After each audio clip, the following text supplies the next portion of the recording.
County Judge. Here. Roy Charles Brooks, Commissioner Precinct 1. Present. Andy H. Wynn, Commissioner Precinct 2. Here. Gary Fickus, Commissioner Precinct 3. Here. J.D. Johnson, Commissioner Precinct 4. Here. Constitutes a quorum. Thank you. Before we get into the middle of the day and everything that we have to do today, first I want to thank everybody for coming out. This is a good crowd. It's a serious deal. We've got our budget. But before we get too involved in the serious things, I want to at least take a moment and recognize a couple of folks. Commissioner Brooks, I believe you had a birthday last week. I did. And have served Tarrant County for many, many years, and we appreciate your service. And I believe we've actually got a birthday today with Commissioner Johnson. That's right. So Happy birthday, Commissioner. We've had an opportunity to celebrate, and Commissioner Wynn, I think you had something you wanted to do for the old man. JD, Thanks. I know you don't like attention, but 80th birthday is it's a big deal. And my team at Precinct 2 and I, we figured that today is your 80th birthday. That makes you a tiger. Not just any tiger, but an Earth tiger, according to the lunar calendar horoscope. And the Earth tigers are proud, strong, and reliable. The tiger is a living symbol of strength and power and inspires great respect. The tiger is courageous and makes an excellent leader and protector.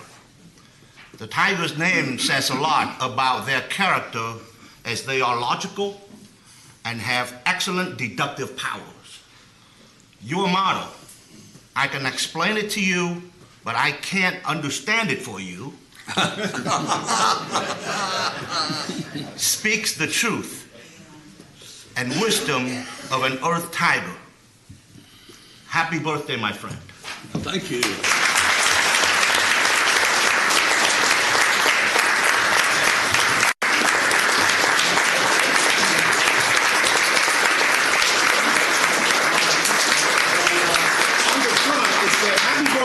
J.D. Johnson, the longest serving commissioner in Tarrant County history.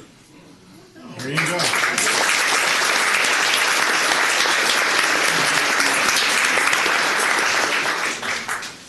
Thank y'all. As you read, Commissioner, as you read that plaque in the back, you couldn't have described JD any better. So, JD, we do appreciate you, we do respect you, and we can't tell you how much your service and your leadership has meant to this court over the years. Thank you very much. Thank you. Happy birthday, JD, and Thank you, Roy. thanks for your wisdom in not wearing a tie today. And Roy, thank you too again for your service. Maybe you're not quite 80, but No. But you know what? He's a year older than me today. Thank you, my friend. well, if it weren't for him, I'd I'll still be catch the you kid up on in the a couple court. of months. Yeah, if it wasn't for Andy, I'd still be the kid on the court. So, Well, we're all getting there. okay, Mr. Manius. And I want to start by thanking you and your office, and especially Debbie and all the work that y'all put into this. For the, you make this much easier for this court because of all the hard work that you and your office put into it, and the weekends and the nights and all that you spend. So thank y'all very much. Now let's get started. And, Your Honor, just to make sure that everyone's clear on that, our office plays a secondary role. Debbie does. We all know that. Does You get your budget from her too. you try to be nice, and here we go. So, okay, well, good morning. Good morning. Good morning. Well, as everyone knows, this is that once-in-a-year event that we all look forward to, and talk a little bit about the budget for FY19. And it's really a midpoint in how the budget has been developed. Debbie in the budget office started this in April and May, and now we have this, and we'll give you some dates as we go along this morning tell you some of the decision points you'll need to make in order to pass the budget. So what we're going to do this morning is very similar to what we've always done at the beginning of these, is that there'll be a tag team presentation that consists of our office, then the auditor's office, and then the budget office. So let's start going through the slides. Okay. As you can see, as I get my notes here, as you can see, as we have, over the last several years, our estimated tax values have risen. And it's because of a number of different things. First of all, we live in one of the best economies in the state of Texas, and Texas as a state has one of the best economies in the United States. So that puts us in the forefront, not only in commercial activity and business activity, but also residential activity. More and more people are moving to Tarrant County, and we're one of the fastest growing counties, and because of that, we see that our values are increasing. They increase not only because of increased appraised values, but also because of new construction. And we'll talk a little bit about the new construction aspect. In fact, new construction this year is up over last year. So in tax year, tax year 17, which was the one we're currently in, our ad valorem values were about $170 billion. What we've seen them grow to in 18 is up to $186 billion. This is approximately 9% increase as relates to taxable values. One of the things that we enjoyed back in 09, 10, and 11 were our mineral leases. You can see that minerals have really dropped off substantially. However, you might note also that in 2018 that we've had an increase in the value of our minerals. As we look at the tax rate, and you're going to hear more about that as we go through today. Basically, the proposed tax rate that staff is recommending is 23.4 cents per $100 value. That is a 1 cent reduction on our current tax rate. And if you look at this chart, you'll see that from 2009 through 2015, we held our tax rate the same. And then in 16 and 17 and now in 18 also, we're proposing a 1 cent reduction. To kind of put that into a percentage, that is about a little over a 4% decrease in our tax rate. And we've enjoyed that over the last 3 years too. So we have continued to bring that rate down. It's interesting that we have that. We can do that for several reasons. First of all, because of the value increases, but also because our budgeting processes and how this court has approved budgets have been relatively conservative. We spend our money where we think that it needs to be spent, and holding those costs down, which we attempted to do this year also, allows us the opportunity to lower that tax rate. When you look at how we compare to the other 5 big counties in the state, we have currently, not our proposed, but currently we have the second lowest tax rate of the big 6. Now, when we look at let me go back. When we factor in the hospital district's rate, and all of these counties have hospital districts, Tarrant County has the lowest tax rate of all the 6 big counties in the state. So when we look at new construction, and we talked a little bit about it, we saw over an 8% increase in the amount of new construction in the county. Our new construction came in at a little over $4 billion. That's an increase from last year of $3.7 billion. When you look at the average single-family house value, the numbers have gone up. And in fact, in 2018, this current tax year that we're about to enter into, the value for the average value for a house is a little over $200,000. When you compare that to last year's value, which was a little over $185,000, you have about a 7.7% increase. Now, let me explain a little bit as relates to that. First of all, values are going up, obviously. One of the driving factors that we see in household or average house value is the fact that we really have a housing shortage in this county. And when you have more demand than supply, the economics tell you that the costs go up. And that's one of the things that is a driver on the average family home value. So when you look at our tax rate, here's our tax rate and how it affects those homes. If we would keep the current tax rate on that $200,000 home, the tax would be about $489. Our proposed tax rate of 0.234 on that same valued residence is $469. That's a $20 decrease in the average taxes on a home in Tarrant County. So we're going to ask you to follow the same process that you have before, and we're going to take preliminary votes on each of the department's budgets, and there'll be one of three votes. If we vote yes, then those numbers will be included in the final budget. If we vote no on any particular item, that item is going to be removed from the budget, and it will no longer be up for consideration. And then if there's items that you want further analysis on, then we recommend that we vote to do a to be considered, or a TBC, and then direct staff to come back with additional information or recommendations for the court's consideration. And with that, I will hand this presentation over to the county auditor.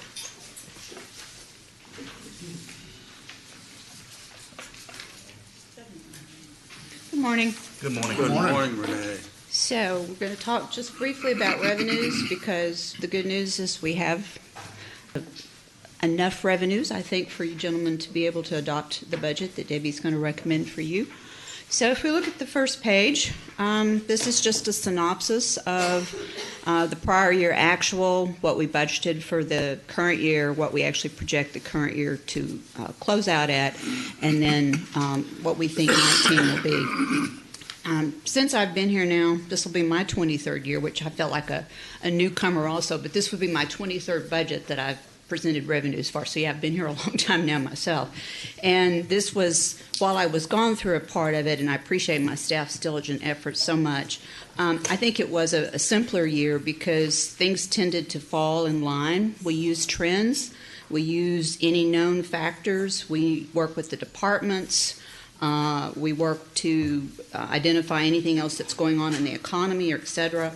And of course, it is our best guess based on all those things. But things were trending and seemed to be more straightforward this year, even than certainly some years in the past. If we go to the next page, this is simply a recap of some of the more larger differences. If I spoke a little bit again, a lot of these are based on trends and based on what we know to be happening. The liquor licenses and liquor by the drink are up. Maybe that's a reflection that people are enjoying the economy. I'm not sure, but those trends are steadfast there. Tax collection commissions, again, is what we charge the other entities, and we worked with the tax office on that. Sales tax collection commissions, again, are related to new car sales. Passport fees, worked extensively with the county clerk, and we feel very good about that number, and if need be, we can always make an adjustment. And as you go on down the line, the fines are off a little bit. The SCAP money, we haven't had SCAP money now in 2 years, so if we receive anything this year, we can add it, but we included nothing in the budget this year for SCAP. We clearly missed the interest revenue. We didn't know how quickly the rates on the Fed might go up and whatnot, so our estimate was low, but we've adjusted next year to reflect what we actually think the interest rates will be. And with that said, I'll be happy to answer any questions. Keep in mind that we do, when we close July this month, in August, when we get the books closed for July, we will reassess this and refine it and give Debbie any additional numbers, any changes. We will continue to look at the cash carry forward, which is on the last page. And we missed it last year, and the $2 million was brought into this year's budget during mid-year. We still have it kind of flat, but we will continue to look at that. And we will provide you a revised estimate before you adopt your tax rate in the September timeline. You will have a revised look. We'll look at that, and if there's any revisions off of those. Renee, court fines, is that just general, just a general decline? Seems to be across the board, but if Mr. Sugar wanted to come up or y'all wanted to have further dialogue, I'd ask him. But even in the county courts and some other courts, the fines seem to be down, yes. Come on forward, come on down.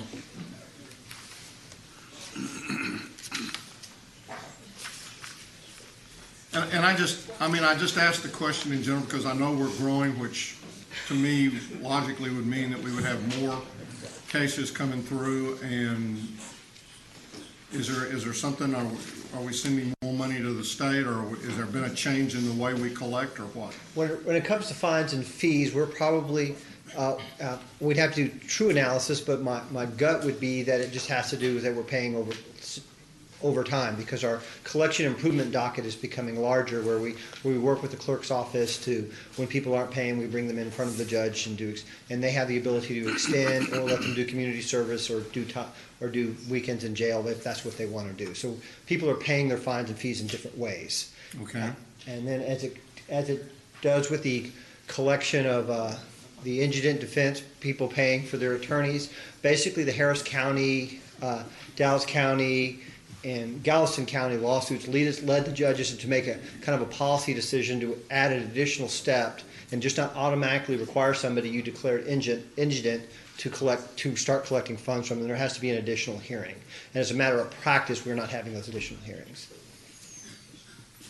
So that's why attorney's fees are down? With the collection of, yes. The restitution. Yes, because again, these are people that these are people that have been declared indigent, and so there has to be another hearing if there's a change of circumstances to collect the funds.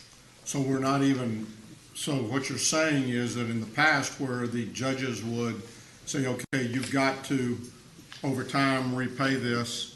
It was an automatic process and no thought was put into it. And part of what we're looking for in all the pretrial issues, we have to give individual consideration. So each defendant is given individual consideration when it comes to repaying attorney fees instead of making it automatic. Okay, but you're telling me then that we're really not having any hearings, so we're in effect not even attempting. I would have to look at the volume, but no, it's not as many as there was in the past. And I guess what I would say is that I understand the indigency, and I've sat on that commission for many years. And I also don't have a problem with the, okay, let's have another hearing and not, I mean, if they were indigent at the time that they were assigned the attorney, you know, it just is something that I hope that we would at least have a hearing on later on to try to determine whether they might be able to pay some of that back at some point. Well, we have a standing judges meeting later this month, and I will make sure that message gets back to all of them, and plus they'll hear this. Thank you. And then the U.S. Justice, the SCAP program, refresh my memory on what, I know we were getting that in the past, and you said that we haven't got anything in the last 2 years. Not this year or the previous year, no, sir. And what was that, refresh my memory on exactly, Debbie's fixing to plug in and say that she's going to tell me. And she's going to tell you. It's the State Criminal Aliens Assistance Program. It's a federal program that there's information that's submitted annually. But this FY17's ability to even submit your claim information didn't open until late or earlier this year. It's been submitted for FY17. We've heard absolutely nothing as far as when it might be allocated or paid. The funds, from what we understand, have been allocated by the federal government. It's just a matter of them awarding it to the various states and entities. So it's a federal program, but they have to allocate the money down to the state before the state can then It allocate comes it. from the feds. Comes- Comes yeah. from the Department of From the Justice. Right. Okay. Comes And from these the- funds are for what specific purpose? It's the State Criminal Alien Assistance Program, so it's housing foreign-born prisoners in local jails. And we've had this money for 10 years, More long, than long, that. yeah, we had it a long time, but again, we didn't get last year's and we don't have this year's, so. And let's at least talk with Mr. Pipes about that and see if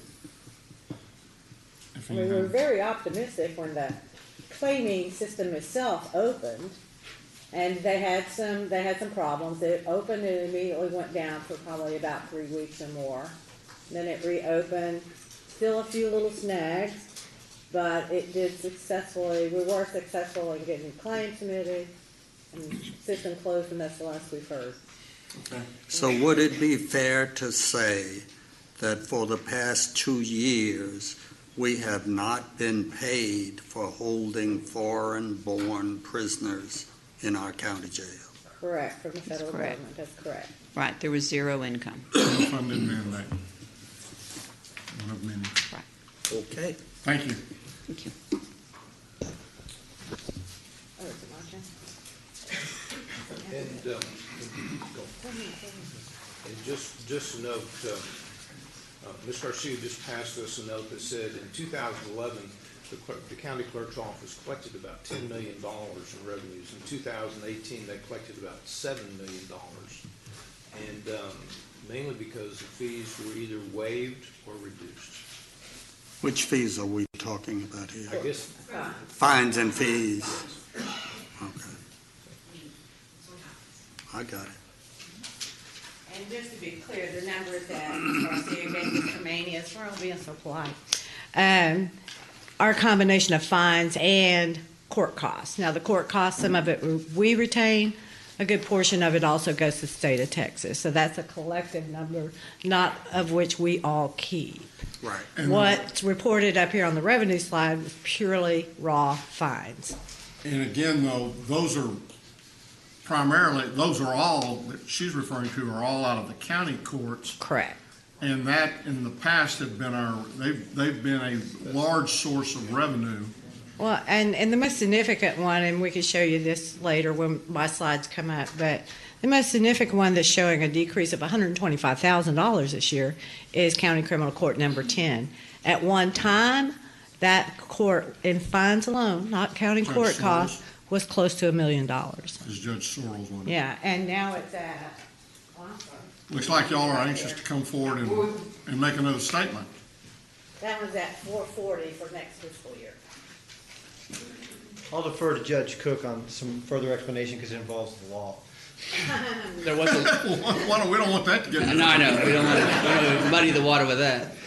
There was a legislative change in which court costs, they told us through the legislature that we can't charge court costs on multiple criminal cases that are from the same transaction. So that's been a change. Normally, if they had 5 cases, they'd be charged court costs on each of those 5 cases if they pled on all 5 of those cases. Now, if they have 5 cases, they're from the same date, the same transaction, we charge 1 court cost. So that's been an impact. I think that's why you're seeing the reduction in court costs. Well, see, that's what I was looking for. Is there something that's caused that to happen? And I'm assuming that it would be, there might be 5 cases related to one break-in or one deal, as opposed to he's broken into 5 different places. Correct. And Correct. he's Yeah. had a real active day. They get pulled over and they get a DWI and possession of marijuana and unlawful carrying of a weapon. 3 charges, 1 transaction. We only get 1 court cost, even though they pled all 3. Okay, that makes sense. I appreciate that. It does make sense. Thank you. It seems like a fairer way of going about assessing fines. Can I ask a question? So, Mr. Commissioner, because I explained the difference between court costs and fines, and that slide referred only to fines. So, is that applicable to the fine also? The fines are negotiated by the DA's office and the defense attorney, so a lot of that has to do with what the DA's work out. But no, the fines are not restricted. We can fine them on each case. Excuse me, I misspoke. Assessing court costs. Yes, court cost is the one that statutorily we're bound by only 1 court cost per case. Right. But the fines, we can assess fines. And we're getting way too into the detail, but these folks up here understand that's what I like to do. So if you've got 3 or 4 charges you're putting against them, and couple of them are felonies or one's felony, 2 misdemeanors. Do they all get heard by the same judge, or can that be split up and one by the misdemeanor and one by the? It happens felony? both ways. Normally, we defer. We don't handle the misdemeanors until the felonies are disposed of.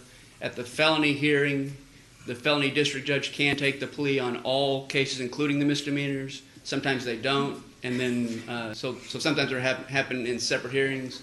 And once we know the felony's been disposed of, we'll set a hearing for the misdemeanor, dispose of the misdemeanor. In that particular case, now we've dealt with 2 court. Do we still get to only charge 1 court cost?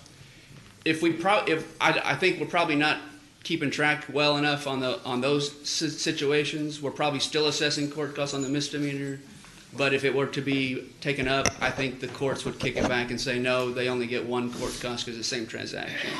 But it's a little bit more logical to think, okay, now you've been in front of 2 courts, so there should be 2 court costs as opposed to 1.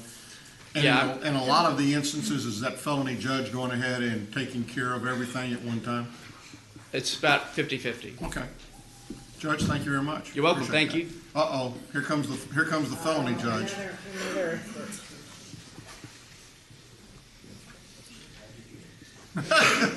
How fortunate. All right, so in terms of the fees. I see that Molly, Do you want Molly to come up No, here? well, no, you're fine. You sure? Positive, I'm positive. With regard to the fees in terms of a plea, if it involves felony and misdemeanor cases, the judges typically combine all of it. And Judge Cook is correct. It's not a matter of discretion, it's a matter of statute. And the Court of Appeals routinely kicks back cases where the final judgment includes all the assessments of not only the court costs, but the fees included. And so even though that it involves a county level and a district level out of the same transaction, if we're disposing of them, we are combining them. And there's only 1 claim made. Now, I can tell you after a trial and an appeal, if the judgment includes multiple counts or multiple cases, they were combined for the purpose of the trial. And I can tell you that Tom's group is very committed with trying to get every penny possible, is that it'll be reviewed by the Court of Appeals, and the Court of Appeals, if it's made an issue, will reject it and modify the judgment without our intervention. So, just so that you understand that. Thanks, appreciate that. All right. Thank you, Judge.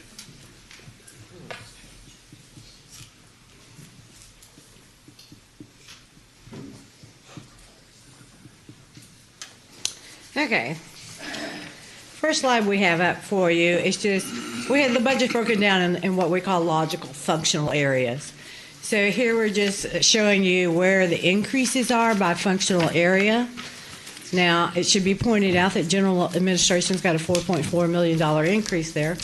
But right now, it is a holding spot for $4 million that is yet to be distributed. That's related to the changes in central magistration and who is going to supervise individuals been released either on pretrial bond and or surety bonds with conditions.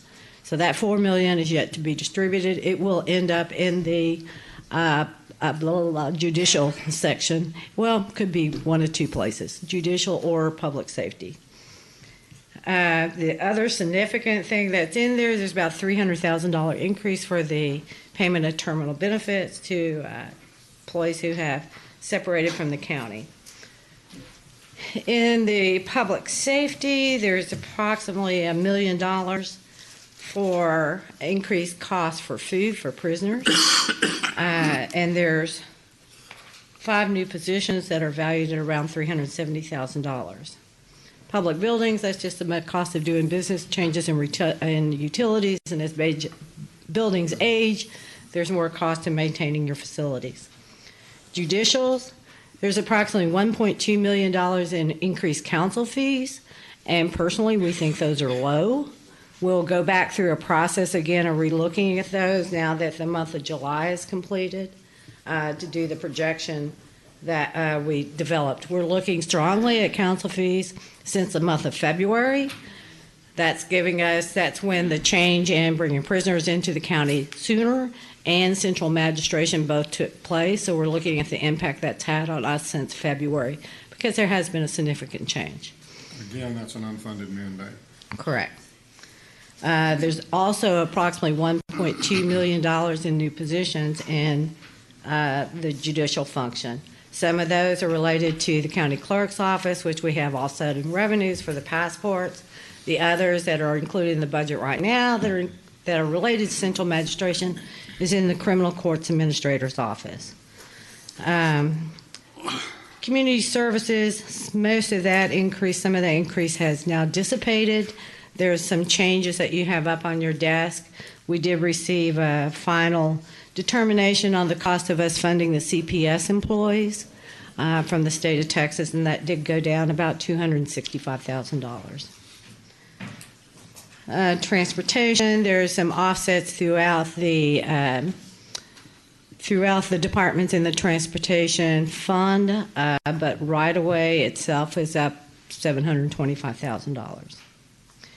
Interfund transfers, you see that's a negative this year. Of course, there's merit lump sum. We'll talk about that in a minute. Interfund transfers, we've had a $3.1 million decrease in capital.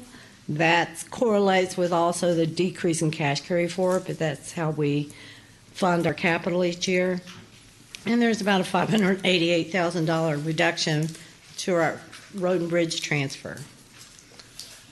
Undesignated contingency, we dipped into that during the fiscal year when we increased our allocation for retirement to 19.5%, so that's being restored.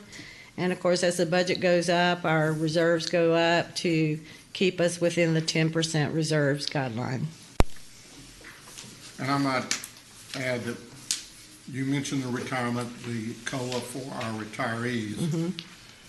This year, and I know you've got it in here to look at, my hope is we're going to address that here during these budget hearings, and we're not going to wait till November and then make a decision that would have affected what we would have done here. So hopefully we're going to get that all taken care of as a part of this discussion, and we'll be able to keep, if we decide to give a COLA, then we'll pay for it up front, and it'll be in our budget as we approve that budget in September.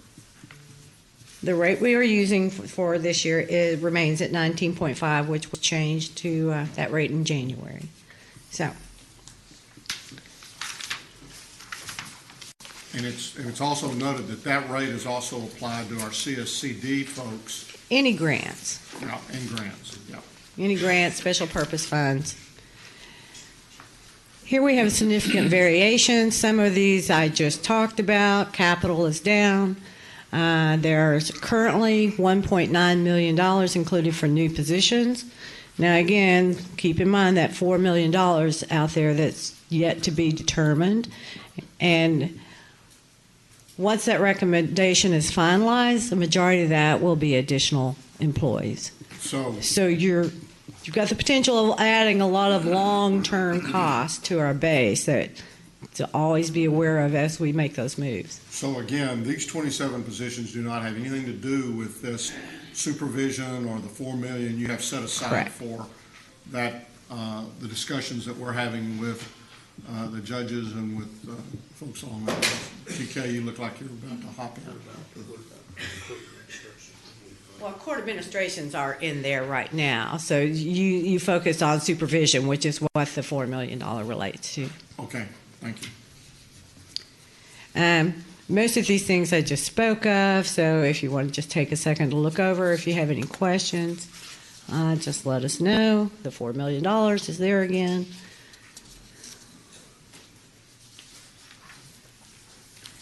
This is outlining where all of the new positions, the 27 that are currently in the budget, fall.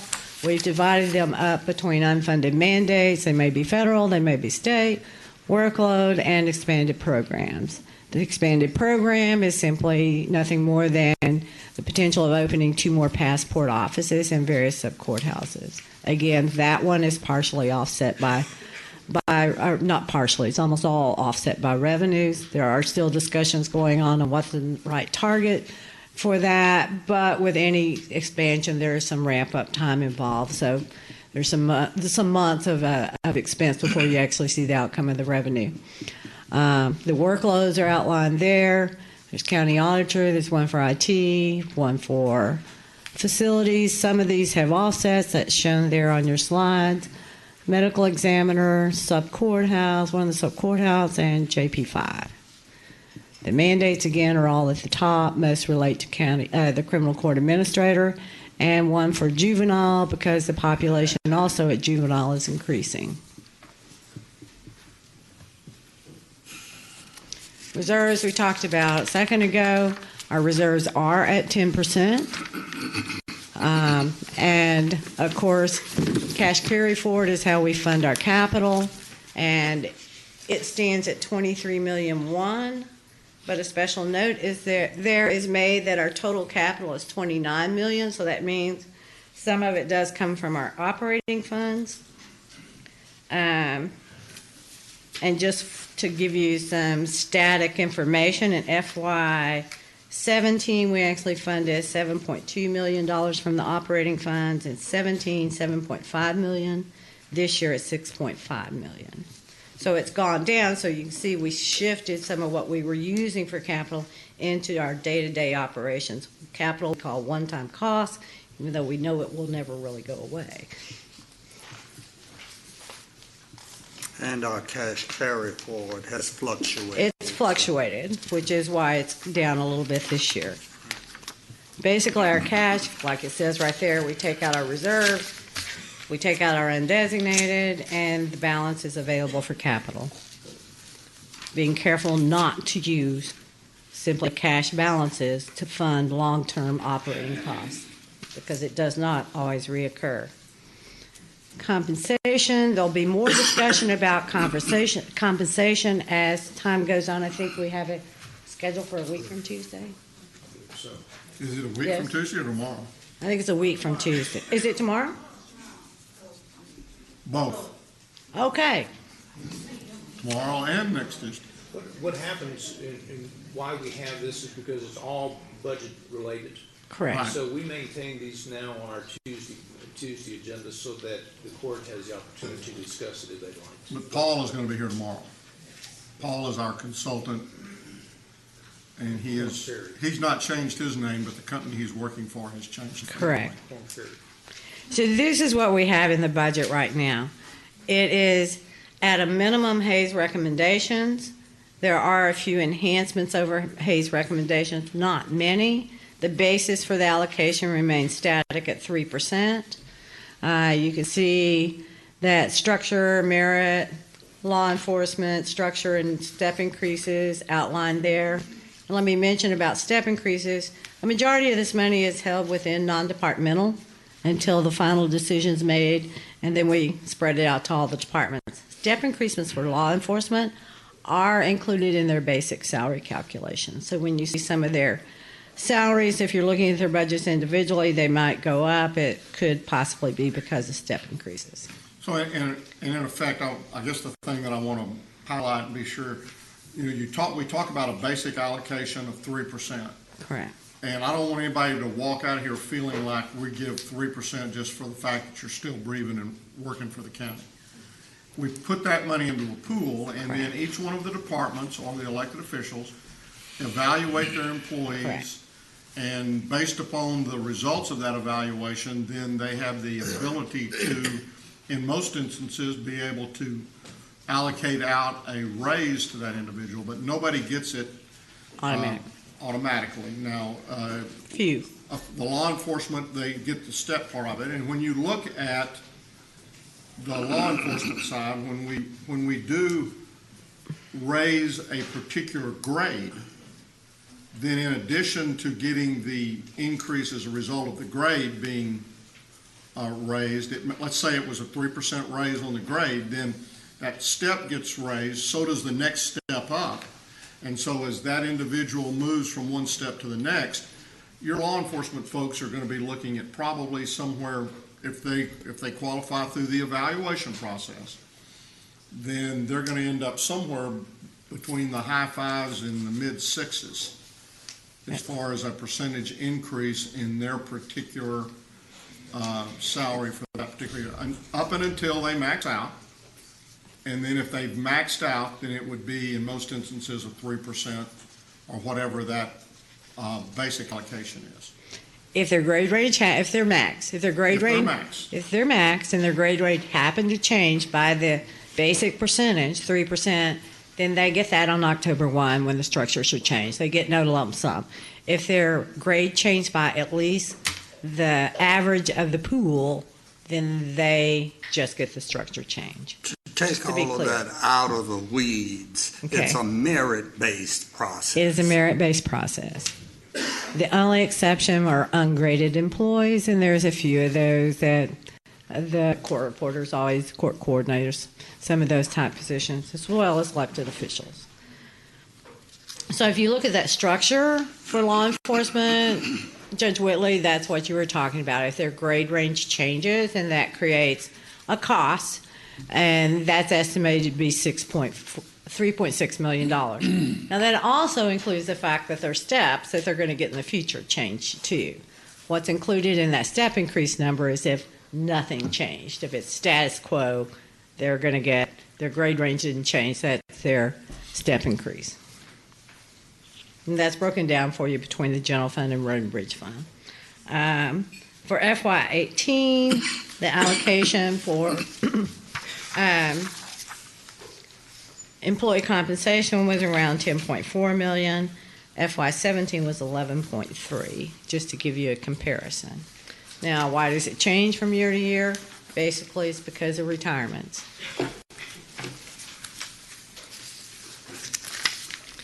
Tax rate allocation as things stand right now, with a penny decrease of to 23.4. That would be the allocation between the maintenance and operations fund and debt service. Maintenance or operations, of course, is general fund.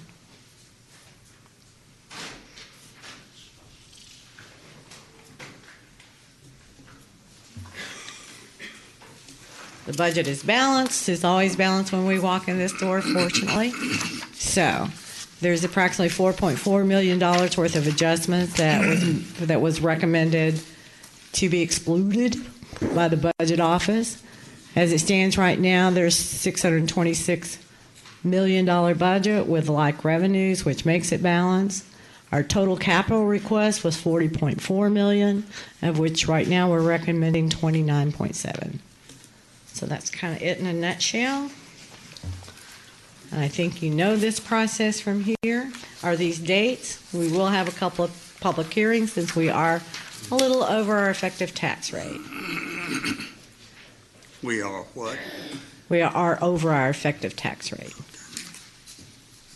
Oh, did you have that in your slide? By less than 2% or so? It's pretty. It was a couple of slides back. Yeah. It's very minimal. It looks minimal. That's correct. Questions?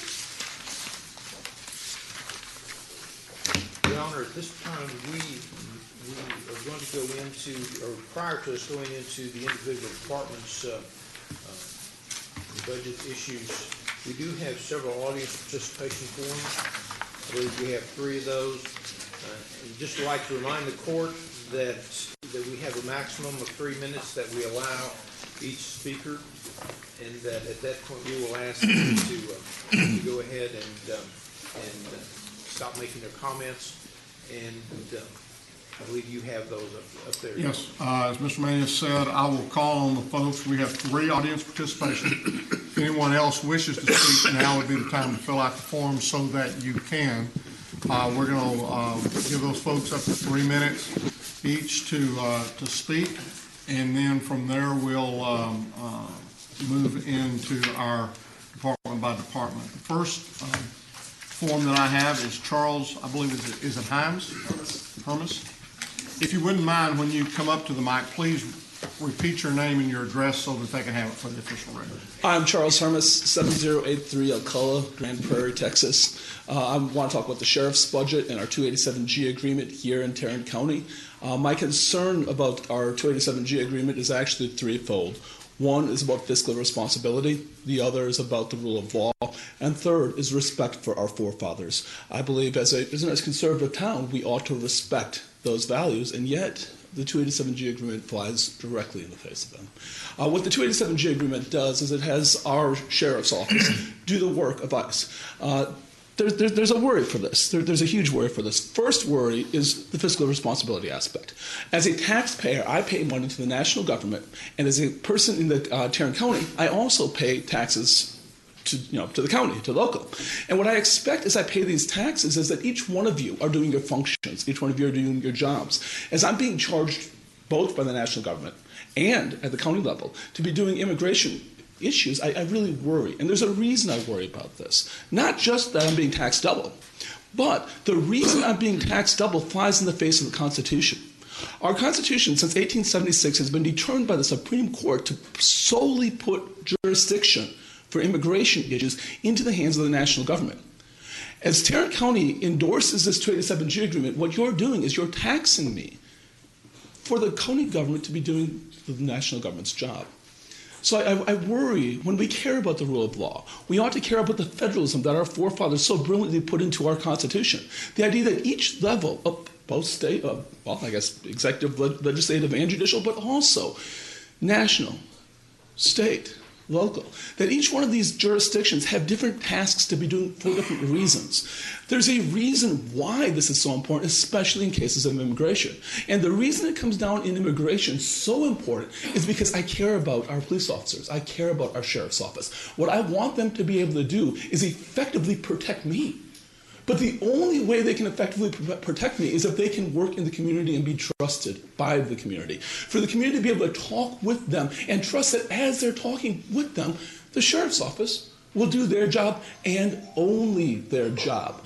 The problem with immigration issues is as soon as I may be somebody who's witnessed a crime or participated in a crime, and recognize that as the state and local government is now doing the federal government's job in enforcing immigration issues, I now have a threat to myself that I wouldn't have done before. Because of that, I can't communicate with our police officers. I can't do the work that they need to be doing. If you know what a sheriff's office does, if you know what a police officer's office does, in order to do their job effectively, they need the trust of the community. We are being taxed extra to reduce that trust. That puts our officers' lives in danger. I want to protect our officers. For that reason, abandon the 287G agreement. I want to protect my money, so stop taxing me to do the federal government's job. Charles, thank you for being here. Thank you for participating in this. Next, I have, is it Mendia Whittier? Thank you for coming down today. My name's Mendia Whittier. I live at 4108 Bel Air Drive South. And today I'd like to share a story with you that shows the approval of the budget for the Tarrant County Sheriff's Office should consider not only the hard financial costs of operating and administering the 287G program that's a voluntary agreement with ICE, but it should also consider the human cost. On June 3rd of this year, Haltom City Police were called to respond on a domestic dispute where they encountered a woman named Maria Molina. Ms. Molina, acting in self-defense, had caused a minor injury to her abuser. In retaliation, he further victimized Ms. Molina by making sure that the responding officers knew she was an undocumented immigrant. Instead of receiving domestic violence support services, Ms. Molina received a one-way trip to the Haltom City Jail, where she started the process of being impacted by 287G, because she was sent from Haltom City Jail to Tarrant County Jail, where presumably her place of birth was learned. Tarrant County Sheriff's officers, who are ICE deputized, put an INS hold on Ms. Molina. She paid her cash bond and was sent to the Prairie Land Detention Center. At her deportation hearing in July, she chose not to bond out. As you may know, deportation bonds usually fall in the range of about $10,000 to $15,000, which is cost prohibitive for many individuals. Now she's scheduled for deportation on August 23rd, and she faces the decision of having to leave her two young daughters behind in the care of family members here in the United States, or to take them back with her to El Salvador, where they will face danger. With programs like 287G creating fear in our community, Ms. Molina is not the only immigrant who will be victimized, because other undocumented immigrants will fear calling the law enforcement personnel to report instances of domestic abuse. Now, you might be wondering, how did the Tarrant County Sheriff's officers learn Ms. Molina's place of birth? Well, what happens to an undocumented citizen who refuses to answer the question about what their place of birth is? Why is it even relevant to ask the question of what is their place of birth when you are already determining their ID by fingerprint or name or other means? Well, at an event hosted by the Tarrant County Bar Association on April 5th, the Chief of Staff and other administrators for Sheriff Wayborn disclosed that when 287G officers, deputized officers in Tarrant County Jail, interrogate inmates to determine their immigration status, they ask things like, what is the country where you were born? They also indicated that when that question is not answered, the officers put the inmate into solitary confinement that's meant for inmates with mental health issues, on the premise that their refusal to answer basic questions could be an indication they are not mentally sound. So by the admission of the Tarrant County Sheriff's Office, inmates are having their Fifth Amendment protection against self-incrimination violated by the threat that if they refuse to answer, they will have to choose between deportation and solitary confinement. So I ask that you defund all activities in the sheriff's budget related to 287G. Thank you. Thank you very much for coming down today. We appreciate that. Next, I have Geraldine Cox.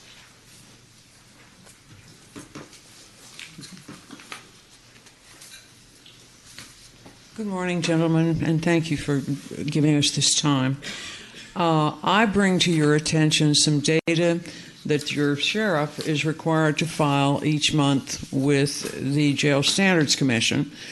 It shows what the sheriff reports to be the costs every month of holding undocumented immigrants on detainer warrants in your jail. The costs are running somewhere the last, since January of 2018, they've exceeded $300,000 every month. They run like January, $358,000, February, $359,000, neighborhood working their way up to what was, last month it came down a bit. It was only $314,000 in June. But when you total how much for 10 months, from September of 2017 through the end of June of 2016, you have spent in tax dollars on incarcerating ICE inmates. The total comes out to be $3,179,002. That's a chunk. If we annualize it and carry it out to the end of the year, at the kind of average rate it's been going, you're going to be spending more than $4 million to hold ICE immigrants in calendar 2018. I know that the more important moral issue is whether we're holding people for deportation under circumstances that are extortionate.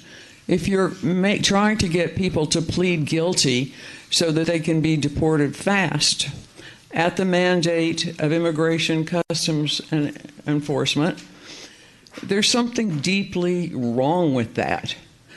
And I don't like having my tax money go for that. Essentially, I look at your budget and I can tell that $4 million isn't all that much compared to your total annual budget, but it's a substantial chunk of money, and you could maybe spend it on mental health or John Peter Smith or fixing potholes in the roads, or just carry it forward next year to offset next year's taxes. There are better ways to spend our money than in support of a federal function which is not mandatory. We don't have to do this. The sheriff volunteered to sign the contract with ICE. Under the terms of the contract, you have the right to back out on 30 days' notice. I'm asking you to save us some tax money improve the moral standing of the county, and cancel that contract. Thank you very much for Thank you. coming out I today appreciate and your for attention. words. Your Honor, is it appropriate to comment? Yes, sir. This is on the agenda and can make any comments you'd like. I am sympathetic to all of the arguments that have been made. I too have grave concerns about the 287G program. I've got concerns about its constitutional underpinnings. I've got concerns about whether it's legal. I've got concerns about whether it's moral. I've got concerns about whether it's fiscally responsible, especially, as was pointed out in an earlier presentation, we haven't been paid for holding these prisoners for 2 years. I've got grave concerns about that program, and I will be discussing them with this court and with the sheriff's office as we go forward. And I thank you all for coming down this morning and expressing to this court how you as citizens feel about this program that affects so many people in our community. I would like to thank you for, again, as I mentioned earlier, I'd like to thank you for coming down and expressing your thoughts this morning. I'd like to especially thank you for the civil way that you did that. That is what I think this is all about. It's an opportunity for you to come, to be heard, and we appreciate very much you taking the time to come down here and be a part. Commissioner Wynn. I'd like to hear from the Sheriff Department. His budget's coming up right now. About who have your office, your department been holding and transferred to ICE detention facility? I think that's now. Okay, and I want to hear that. I want to hear that as we're going through this. But he is the first one up, right? That's correct. So let's start this process, and if you wouldn't mind, as you proceed through that, respond to Commissioner Wynn's and make whatever comments you wish to make it as we go through this. Well, that wasn't necessarily on my agenda this morning, but I certainly will address some of these issues, and I do appreciate the good citizens coming out. I appreciate their civility and their passion toward this. And I want to thank the Budget Office for all your work that you've done. I know they had some long nights and occasionally came out to watch people sing and dance in front of the courthouse. Yeah, so it was all good. And, as I know from y'all's perspective, as we talk about budget and so forth, that it's a tough job that you got, and I appreciate your service also. I'm reminded of what Einstein, a Webern paraphrase of Einstein, says often, we count the things that don't count and forget the things that do count. And I know that those are things that are heavy on your mind on where you go and what you do in some of this. And I also think about the 5 pillars of people that want in community. And one of them is, of course, they like to drink good water. They like to drive down good roads, want to send their kids to good schools, have medical and public safety. So with all that, I will transgress right to the 287G issues and some of the things you heard this morning. First of all, nobody's held in solitary confinement unless they meet certain standards of violence or MHMR issues. They're not there because they refuse to tell us where they're born at. The actual speaking that she had spoke of, I was the spokesman, and that was never said. The second thing is that regarding the $4 million that you just heard that it cost, is that report's a little bit misleading because that counts the day that they come in the jail, and the process is very clear, is that they come into the jail and they have an ICE detainer that goes to an administrative warrant and they're held there. But they stay there until they finish with us. Either they make bond or they're adjudicated out of jail on their state charges. Once that's done, ICE, on average, picks them up within 12 hours. So they're going to be there on our state charges. I wanted to say that. And one of the other things that we point out in regards to the 287G program is this. is that in Tarrant County, we have had ICE agents in the county jail for the last 15 or 20 years. That hasn't changed. There are ICE officers in our jail today. We do supplement them with our 287G people. And when somebody's placed on hold, that goes to an administrative warrant. But what ICE has told us, unlike sanctuary cities that we are not, in sanctuary counties, which we are not, is unlike that, is those ICE officers will then go out to the community seeking out those people who have been adjudicated under violent or such criminal issues. So they're out in the community. So they're not doing that in Tarrant County. They're at one place, that's the Tarrant County Jail, unless there is a specific warrant that they're going for somebody out in that community. But those ICE raids that we don't have, that San Francisco and other sanctuary places do have, means that the ICE officers go out and they raid that community, and they're indiscriminate. They're going after this MS-13 gang member, but they also take these other people on view violations that have no issues with the police locally. What happens in Tarrant County? They don't go into those communities. They deal with us at the county jail to take those people. Some of the people that we have held, the last snapshot that we took of people that we had held in jail, 9 murders, 71 major drug offenders, 68 for aggravated sexual assault on a child, 13 for aggravated assault on a child, numerous burglars and robbery suspects, human trafficking are some of the charges that we have. There's 71 for DWI, which I personally consider a violent crime. Those are the people that we have detainers and warrants on. These are not people driving down the street, getting tickets, or getting stuff like that. Now, I heard the case of the lady from El Salvador. I know nothing about that. I won't speak to it. But people who fit the Class B or higher issues are who are in jail. That's the people that we have detaining, and that comes from off the top of my head from what I recall. And then when we issue that detainer, then it has an administrative warrant even above that that is reviewed. And that's what the law says does. That's what the legislators put in place for us to hold. So I hope I didn't go overboard on answering that simple question. But I just wanted to clarify some of those things. Sheriff, you and I agreed to have some further discussions on this Yes, issue. sir. And Absolutely. I look forward to hearing your point of view and letting you hear mine. Thank you. And I look forward to that, sir. Thank you. All right.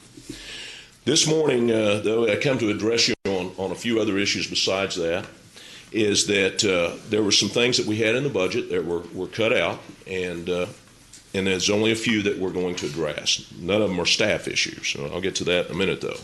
The first thing is that right now our Intel director, we have an Intel director that is doing analysis, and the background history was we came to you last year, we cannibalized a clerk's position, and we added some forfeiture funds to fund that, hoping to get a grant this year. Well, that didn't happen. But I want to share with you that for years, the FBI has said that they are overwhelmed and local people need to pick up and go with working their own intelligence in order to keep their communities safe. And that was the point of this Intel director.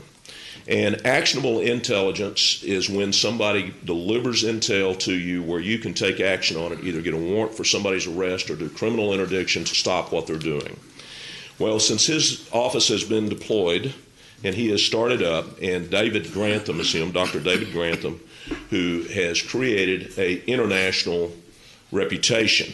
Now, you probably haven't heard of him because the things that he is doing is behind the curtain, behind the scenes, and providing information to law enforcement all over the country, by the way. And I would like to dress him up like Porter Wagner on Saturday night and let everybody see how shiny he is, but that's not an appropriate Only thing. works if you put Dolly Parton beside There you go. Okay, yes, sir. Well, we could work on that, and that would work out real good. That may be a distraction. But he has delivered actionable intelligence to all of our municipal agencies that are under us, but also to the Texas Department of Public Safety, which I talked to, where they talked through Chief Simons and said that he has gotten so good at what he has done is that the Intel division of DPS draws straws every day to see who gets to call David Grantham and get updated on different things.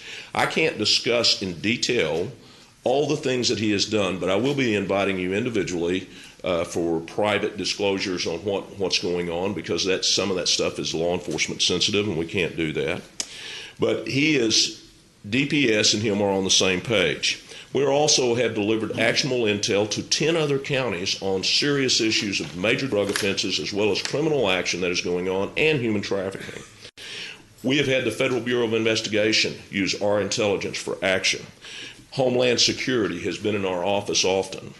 Drug Enforcement Administration has taken down major cartel operations because of our intel operation. The Office of the Director of the National Intelligence is in the loop to get the products that David Grantham came up with, because they're that good. But we have delivered these all across the country. And we have had Suffolk County reach out to us from New York. They want to team with us with both our Director of Intel and our human trafficking, because we recognize that the East Coast is the gateways for the Chinese to bring in their drugs, and we here are the gateway from the Mexican cartels that are coming up. So we're coordinating together. Last week I was on vacation in the beautiful mountains of Wyoming, just a side note, and I got a call from New York PD. And New York, the head of Intel, one of the best intelligence agencies in the world, wants to collaborate with Tarrant County on how they're doing business. And they want to work with us. So we're trying to be a force multiplier. The National Guard has came in with their state employees and their analysts and said, we want to embed with you at your intel shop.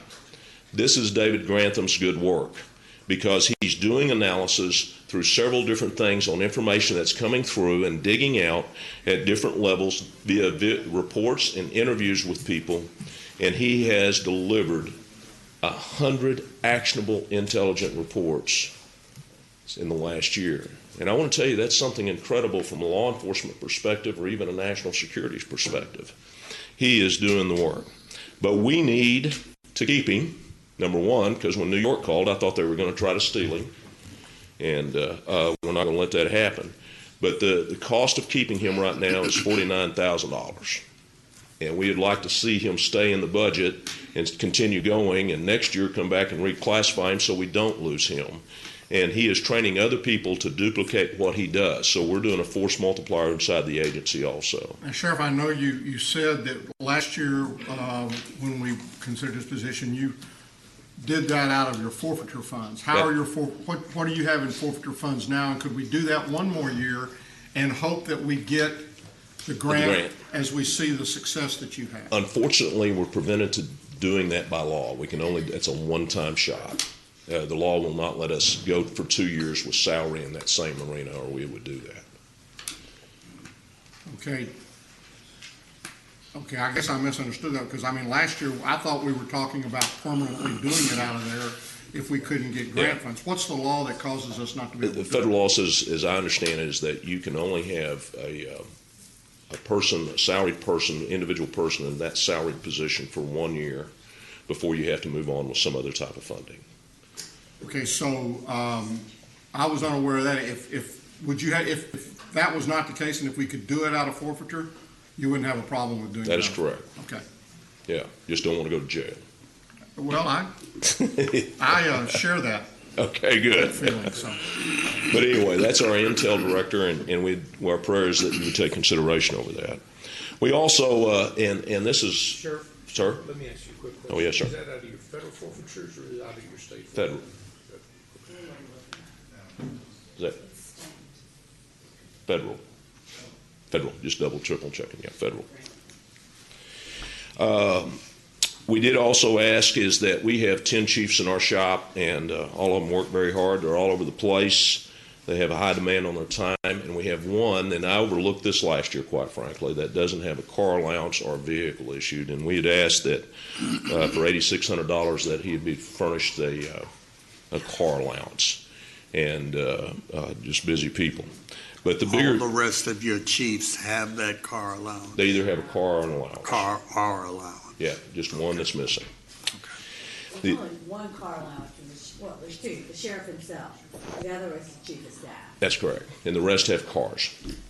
The rest have cars. So what is your request regarding? I'm sorry? What is your request regarding the chief? The request is to fund that car allowance for that other chief. Why not just give them a car? Well, we can do that too. I mean, but I guess that's the thing, because right now, the only ones that are getting allowances are you and your chief of staff. That's right. And all of your other chiefs are getting cars. That's right. And what does this particular chief do? He is over IT, internal affairs, dispatch, and he assists in PIO information. We ought to be consistent. I agree. That's all I'm asking for. And I don't, whether it's a car or car allowance. And I hate to go back, but I want to go back again to that intelligence. Yes, sir. Right now, you're saying that you can't do it out of the federal forfeiture funds. Is there any reason why we couldn't do that out of the state forfeiture funds? I don't know that the state funds are rigged to do that legally. I don't know. I mean, if we you've can got do that. commissary fund, you got a whole lot of different. Yeah, funds. commissary funds are probably out completely Yeah, the commissary wouldn't allow us to because it wouldn't go directly. to prisoner benefit. And I'm sorry, Mike. If he's going to speak, he's going to. Yeah, okay, that's fine. I'm sorry. I would just say in regard to the commissary fund, we wouldn't be able to use that because it has to go directly to benefit the inmates. Okay. And so that wouldn't be there. I do think there is a specific prohibition in the state forfeiture fund for that. The federal may be fuzzy on that, and we'll have to do some additional research on that. Okay. Yeah, but we don't object to that if the statute's there. Okay, I mean, we looked up the position, and it's clearly funded out of state forfeiture fund for the sheriff's department. It's out of state right now. That would be the 1 year then requirement or restriction. Okay. But like I said, we just. It just sounds like, if y'all could go back and look at that a little bit more closely. Well, we'll be glad to. So we got the car allowance. That would be about $86.58, and then the other thing that we like to do is this year or last year when I came into office, one of the things that we were asked to do is to blend the SWAT teams of the constable's office and the sheriff's office, and that happened rather quickly. We had 9 elected officials agree on something. Amazing. So it's miraculous there. But anyway, so we did that fairly quickly, and that has been an incredible thing that we have done. We have stood up that SWAT team, that we've raised the standards. The people that are on it have met those standards.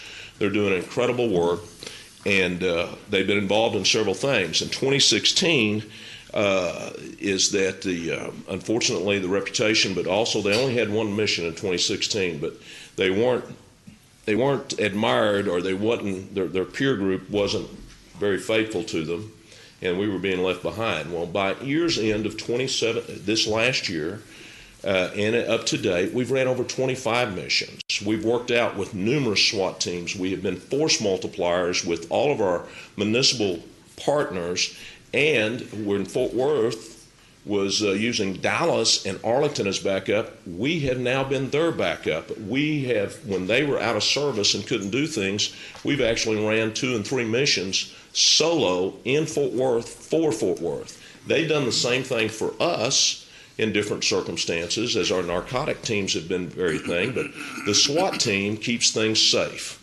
You know, it's that element of surprise, that element of overwhelming that keeps our officers safe, and they're very, very important. And what we asked for in the budget was we needed white phosphorus night vision. These are the high-spec military vision that let us own the night. And when you're doing things at 3 and 4 o'clock in the morning, it is to our advantage to keep our officers safe by having this night vision on them where they can identify and see who they're going into. Because often one of the tactics, well, I won't go into tactics, but we need to own the night. You know, as we talk about that, I'm reminded of, the great Edward Burke, who said, those that when bad guys consort together, the good guys better get together or you'll fall one by one. And we've gotten together, and we've been force multipliers in every way that we possibly can be with our tactical operations and other operations. And this is one of them where the constable's offices and the sheriff's office has teamed up and conducted over 25 missions throughout the greater Tarrant County area. And they have been partners with folks like Fort Worth, and folks like DPS, folks like FBI. We've all done bidding for those people and helped them out. But the cost of those night visions are not cheap. For 4 pair, it's $52,000 for just 4 of them. And that was one of the things that we asked for. We have, What's the life expectancy of those products? Commissioner, I'm sorry, I don't have that, but as a general rule, like any IT project, they're probably 5 to 7 years. But a lot of times night vision will go on longer than that. I've used night vision up to, that has been 10 and 11 years old. But that's been going to be a common thread in my questions issue, forfeiture money. Yes, How much sir. money do you have in We have used forfeiture money. One of the things that we're using forfeiture money for right now to do some of this is that we're not holding on to it. We have spent some of it. We've got some tools out there. But one of the major things that we have ran into in 2015, 2016 is that our SWAT team, along with our patrol officers, are outfitted with SIG rifles. Well, we've had catastrophic failure of those rifles, and we need to replace them. And we're using forfeiture funds, and this is going to be a high dollar item that we hope to be to expend within the next, quite frankly, 30 to 60 days. And it's going to be all forfeiture to replace those weapons, and we're going to get very low grade return. I mean, without getting into a whole lot of details, SIG is not being cooperative. But I wouldn't recommend a SIG weapon, if I may state that very quietly. I think you just said it very loudly. Okay. Okay, so again, all I'm looking for, and I'll work with the auditor, because I want to look at forfeiture funds all over, or different dedicated funds, and as opposed, not just with you, I'm not talking about just with you, but with anybody for that matter, if we can take funds that we've accumulated for special use and we can use that as opposed to going to the taxpayers' dollars, then I want to do that. And I don't disagree with you, but I want to assure you that we have an outline of forfeiture funds that are going out, that we're not hanging on to it and accumulating interest. Thank you. And but that's the SWAT issue. And the final thing on here is and Debbie, this might have been put back in, so forgive me if I'm ahead of myself here. It's the canine, the 10,000. All right. That's great. What she's talking about is maintenance on one of our canines, and also some other things there. It's about $10,000 worth of maintenance for maintenance on a dog. Vet and food. And remember, these dogs, working. If you haven't seen one or been around one, these working dogs are absolutely incredible. And most recently, I'll tell you in private, some of the things that they have done has been incredible. That's still under investigation, and they're doing great work. Well, with that said, and just a reminder is the narcotics. And that's a narcotics dog. Is we are in an opiate epidemic, and last year overdose fatalities in Tarrant County were up by 34%. I don't know what 2018 is trending, but that's from fentanyl and heroin and methamphetamine. It is at our children's doorstep, and we're doing everything that we can to be a part of the solution to some of that. And just to briefly tell you that 5 years ago, a gram of methamphetamine would have cost you $100 on the street, not that you would be buying it. But today, it's $20 because the cartels have flooded the market, and they've made it really, really cheap. So as we talk about other things, that's one of the issues that we are facing is the dope epidemic is alive and well. Are your deputies routinely equipped with Narcan or Yes, sir. naloxone? Yes, sir. Yes, sir. We have placed that into action with protocols and how to use it and where to use it, even to be able to use it on our dogs if we have to, because they stick their noses, and it's deadly. It's deadly. The only other thing that I would have for the commissioners is we would like to do a closed door visit about our narcotics and our intel and our human trafficking units, just to bring you up to speed for your information on what's going on there. And also, I know there has been a great deal of controversy about central magistration and 218 and all those things. Is at your pleasure or at your will, is we would love to do a commissioner's brief in public. We can talk about 287G there too, or whatever else you would like to talk about. But actually have it as an agenda item to maybe do a briefing to see what the impacts have been from our side of the fence. I think that's a great idea.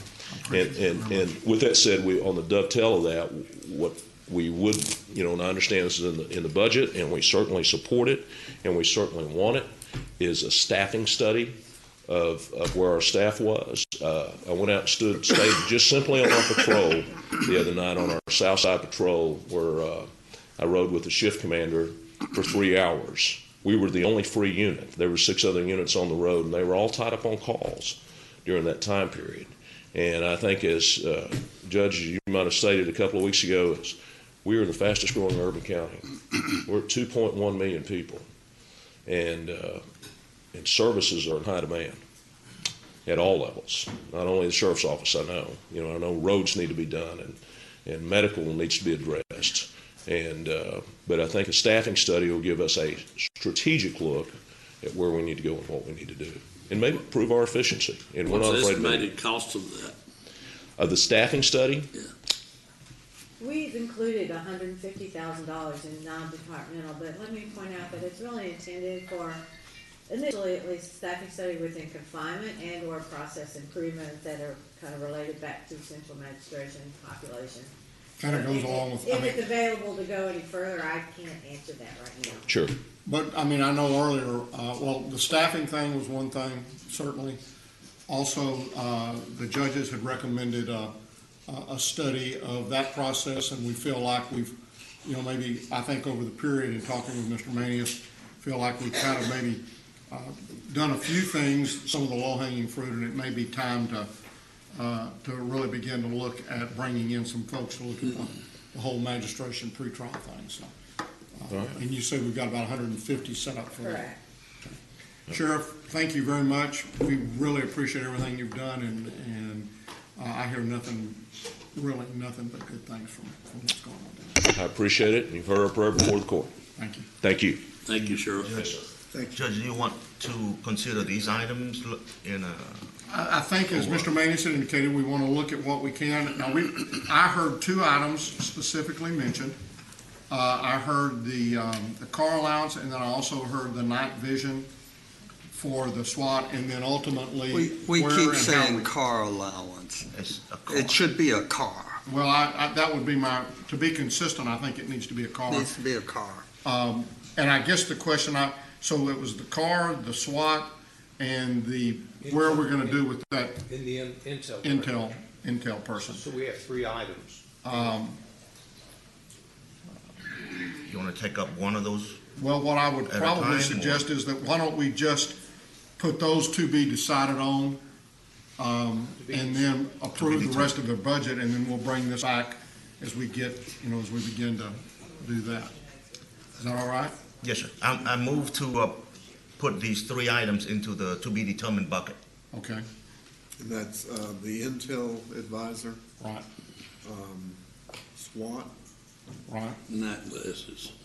the optics, the night. The night vision. Night vision thing. Night vision goggle. And then the car. I'll second the motion. We have a motion and a second. Any discussion? I have one question, Your Honor. Sorry. Ms. Schneider, Yes, sir. according to your presentation, you stated that the proposed budget is balanced, revenue, expenditure, and so forth, right? And the proposed tax rate is 1.69% above the effective tax rate. Correct. Okay.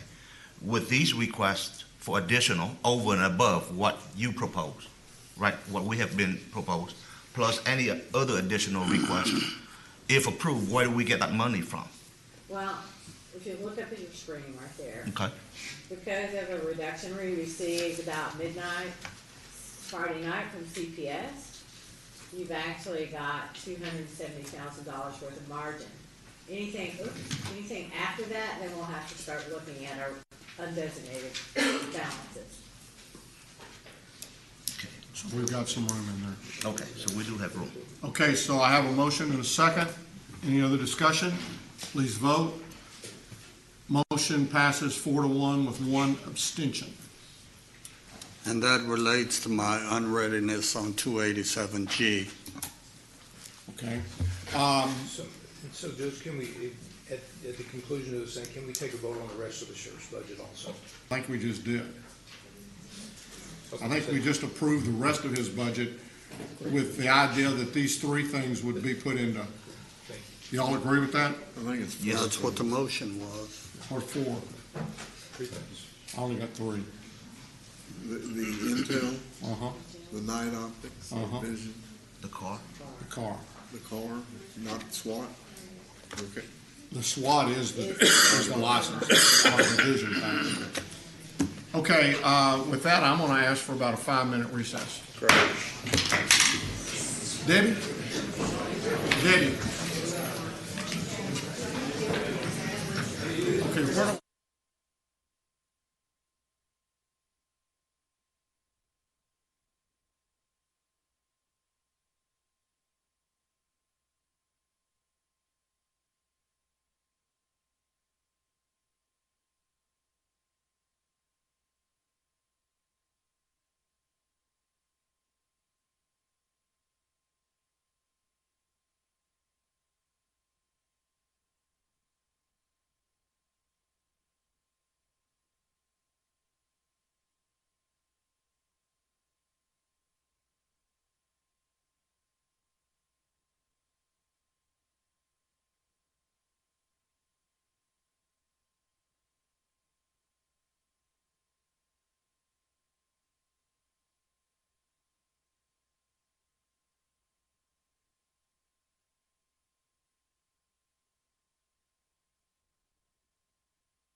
Thank you, sir. You're welcome. For helping your Luddite colleague.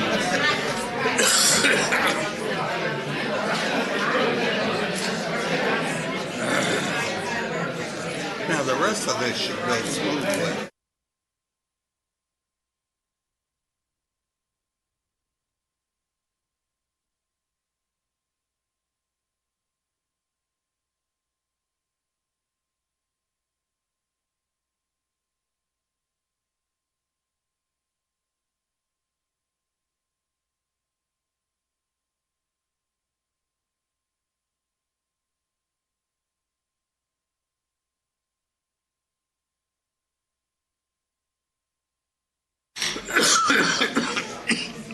Your Honor, we can go ahead and move toward the constables. We can move ahead to the constables. Constable Precinct 1. They're satisfied. You get a motion? Move for approval of Constable Precinct 1's budget. We have a motion second. Any discussion? Please vote. Motion passes unanimously. Commissioner Brooks. I'm sorry. There you go. Constable Precinct 2. David was in the audience. Move approval. Second. We have a motion second. Any discussion? Please vote. Motion passes unanimously. Constable 3. Satisfied. Move approval. Second. We have a motion second. Please vote. Motion passes unanimously. Constable 4 is satisfied. Move approval. Second. We have a motion second. Any discussion? Please vote. Motion passes unanimously. Constable 5.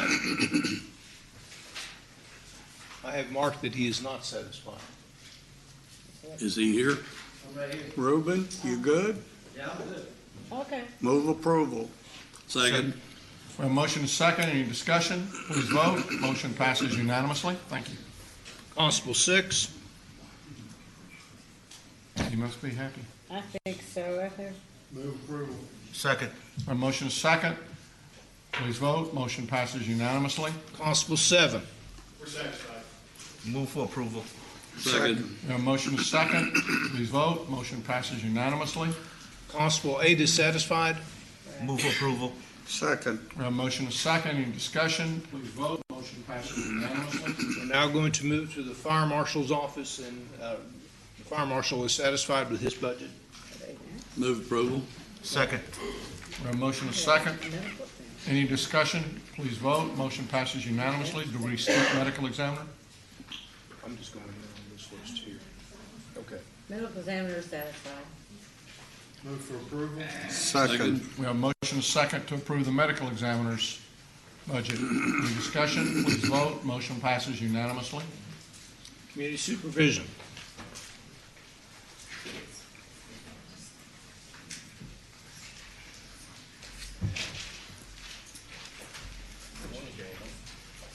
All right. You're back. I am back. Hope you enjoy my presence. All right, gentlemen. Always. Yeah. All right, well, we requested $11,000 for the CSCD, and we know that the $4 million has been put aside for the central magistration. We look forward to working with the court, the judge, of course. We want to see the combination of court administration as well as the pretrial services and the CSCD that conducts the monitoring of the cases that are pending before the court prior to trial.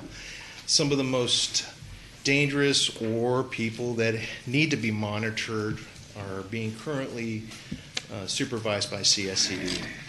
And working with GK and Debbie, they've also set those monies aside. We have some options that are available, but most of all, I appreciate the court working with the judiciary to ensure the public safety and work in a matter that is fiscally responsible. Look forward to working with you in the future as well. Do you have any questions for me, gentlemen? No, I think everything's recommended as y'all have requested, right? That's correct. Right. All right. Thank you. Thank you.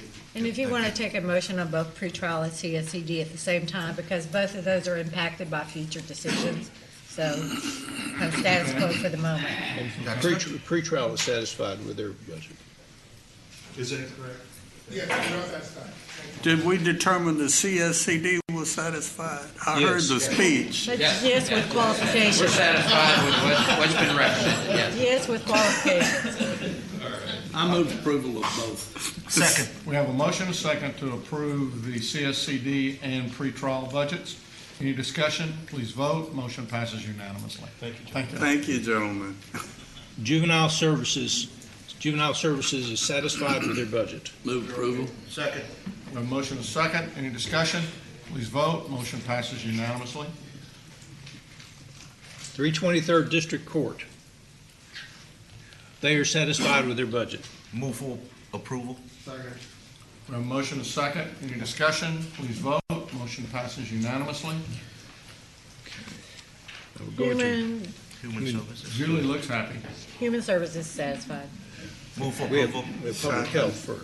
Oh, public health, I'm sorry, even I have to skip past. What Okay. is it?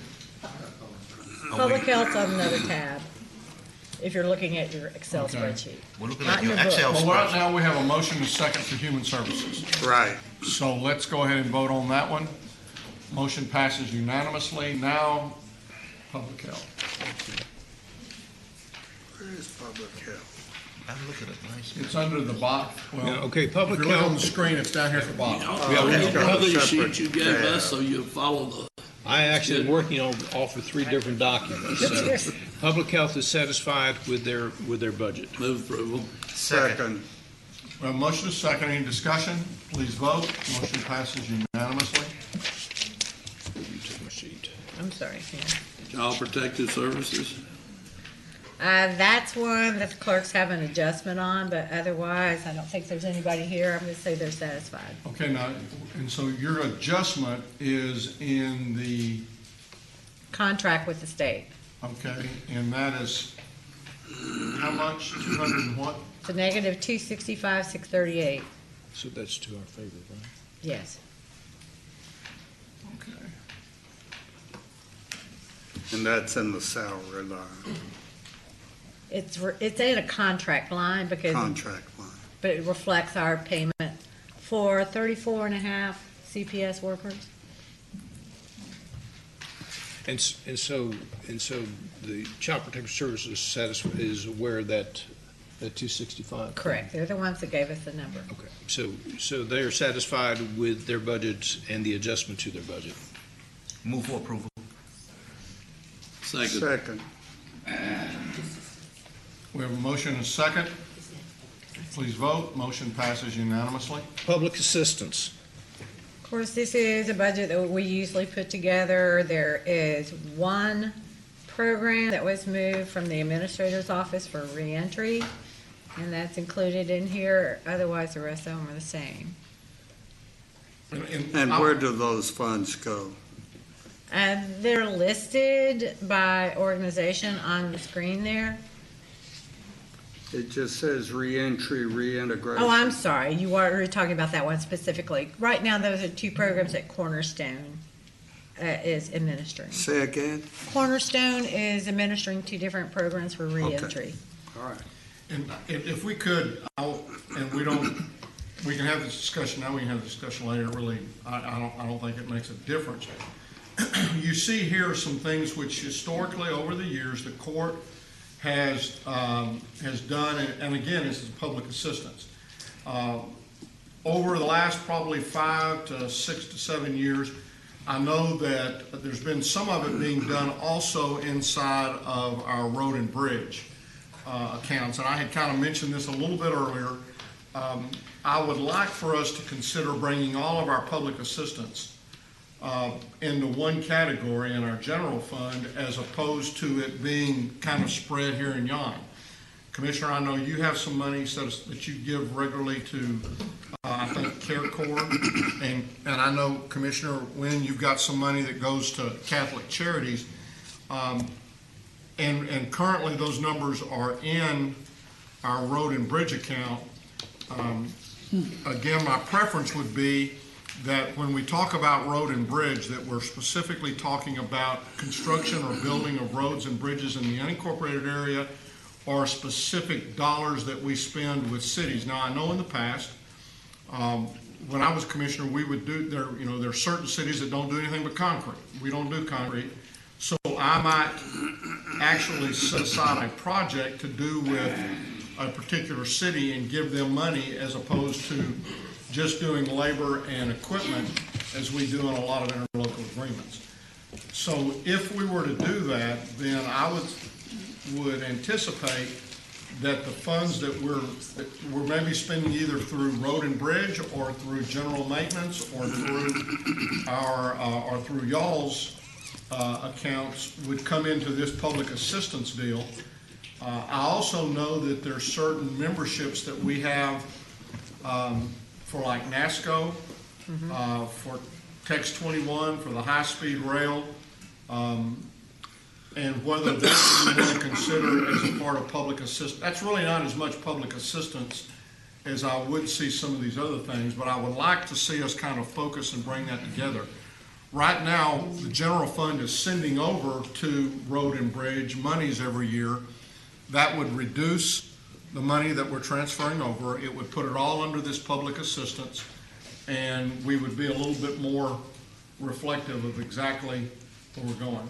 Yeah, I want to comment on that. The $32,000 that I have in my road and bridge is exclusively for senior transportation for 5 agencies who are volunteer agencies working within the community. We also match a portion of that money with dollars that we bring in from our senior event and our transportation, which comes out of our community foundation. Is that what? It comes from the Tarrant Foundation. So, I feel like what we're doing is transportation and does fit in that area, so. And again, I would not see it being any different if it came over here under public assistance, because I really, and I guess where I'll disagree with you a little bit is yeah, it's transportation services, but it's really providing public transportation. It's a public assistance to seniors. I really look at road and bridge as being under your responsibility of building roads and bridges and working with the cities to do that, and it actually being something where we're talking about actually constructing that as opposed to providing assistance. And I know that you're with Catholic Charities, you have a pilot project to get folks to work. And that, again, a great project, a great service, have absolutely no problems whatsoever with that being with it being the case. But I think I'd rather see it under public assistance, which I really think it is, versus under road and bridge and construction thereof. So I don't know if this is the time to talk about it. I don't know what the feeling of the other court members are on that. But I just wanted to put that out there, and whether we discuss it now or we discuss it when we're discussing it now. So I guess we might as well decide one way or another whether we're going to leave it like it is or whether we're going to try. I don't have any dollars that fit in that category, but I don't have any problem with it being consolidated with public assistance instead of transportation. Well, as long as there is an approach that can help fill the needs, sometimes very unique needs of the precinct. So as long as, we can consolidate that revenue into a centralized portal and somehow allow some customization to the unique needs of the various demographics in my precinct, then I would be okay with that. The tendency, once you centralize all the revenue and then it become administered through a bureaucratic and centralized approach, sometimes it doesn't meet the unique needs of the precinct. So I understand where you are coming from. It makes it a little bit easier to manage from an administrative standpoint. But from the ability to meet the specific unique needs of a particular area in my precinct, the way we've been doing it has been solving that issue. But I do not oppose to looking into see how we're going to do that. Okay, so if we pull all the resources together through whatever account you want to call it, but as long as there is a way for us to advocate for fulfilling certain specific needs in my precinct, that I would be open to discussing that idea. For example, in my area, there are 3 senior centers that are relatively standalone, and they are of the minority communities. That means they don't get any support from the system, if you will. They don't get any support from the city, nor from the school district, from anybody. And the revenue that we have been supporting basically provide transportation services for these seniors to travel to the adult daycare center, to the recreation center, to groceries, shopping, and so forth, only for their essential needs, for their doctors and so forth. Otherwise, those services are not available to them. Okay, so that's one of those unique needs that have to be met at the local level. Okay, so that is my 2 cents. And if as I look down the list right now of things that we have under the public assistance, I think that over the years, what that has been is things that we'll say is, okay, we want to give something to this, and those have been stuck in there. And you know, for the most part, I think they've continued from year to year to year. And I don't disagree one bit with what you're saying. I think there are those unique things that maybe we're choosing to give to that for whatever reason they don't fit into the silos that everybody else is trying to allocate that money to. And so I think it's fine to do that. Commissioner Brooks? The way Commissioner Fickus and Commissioner Wynn have described their particular programs, I would be fine with them staying in their precinct budgets. It will help them control their own initiatives in their own precincts. It will help with their branding of those initiatives in their precincts. And I personally have a problem with the county budget, general fund budget, subsidizing lack of transit. I think that's a local issue that ought to be handled by the local precinct, and I don't think that ought to be consolidated into our general budget. So in that, if that's the druthers of the court, I would at least like to suggest that we pull it out of road and bridge, because I do very specifically believe that that road and bridge is set aside for the construction of road and bridges and not provide, I mean, it would then move up into each individual commissioner, your general budget. If it ain't broke, don't fix it. Well, I'm not sure I consider it not broke. I wouldn't be bringing it up if I guess to some extent, if I didn't feel like it was. All right, I'm done with it. I don't have any money in that category either. Well, all these contracts. Glenn, I don't have any problem if we bring it up into our office administration and out of road and bridge, but keep it in the budget for my particular precinct. Okay. And not lump it together. So. Well, then I would. How much of your? 32,000. No, I'm talking about though. What part of your budget is not in road and bridge? It all is. All of it is. All of it is. Well, but you have a general office, don't you? Yeah, that's what I'm Right, talking but it's about. still road and bridge. Still out of the road and bridge fund, isn't it? Correct. But again, I think when we look at garage and we look at maintenance. So as being things- 968,000. But it's still road and bridge, is Commissioner Johnson's point.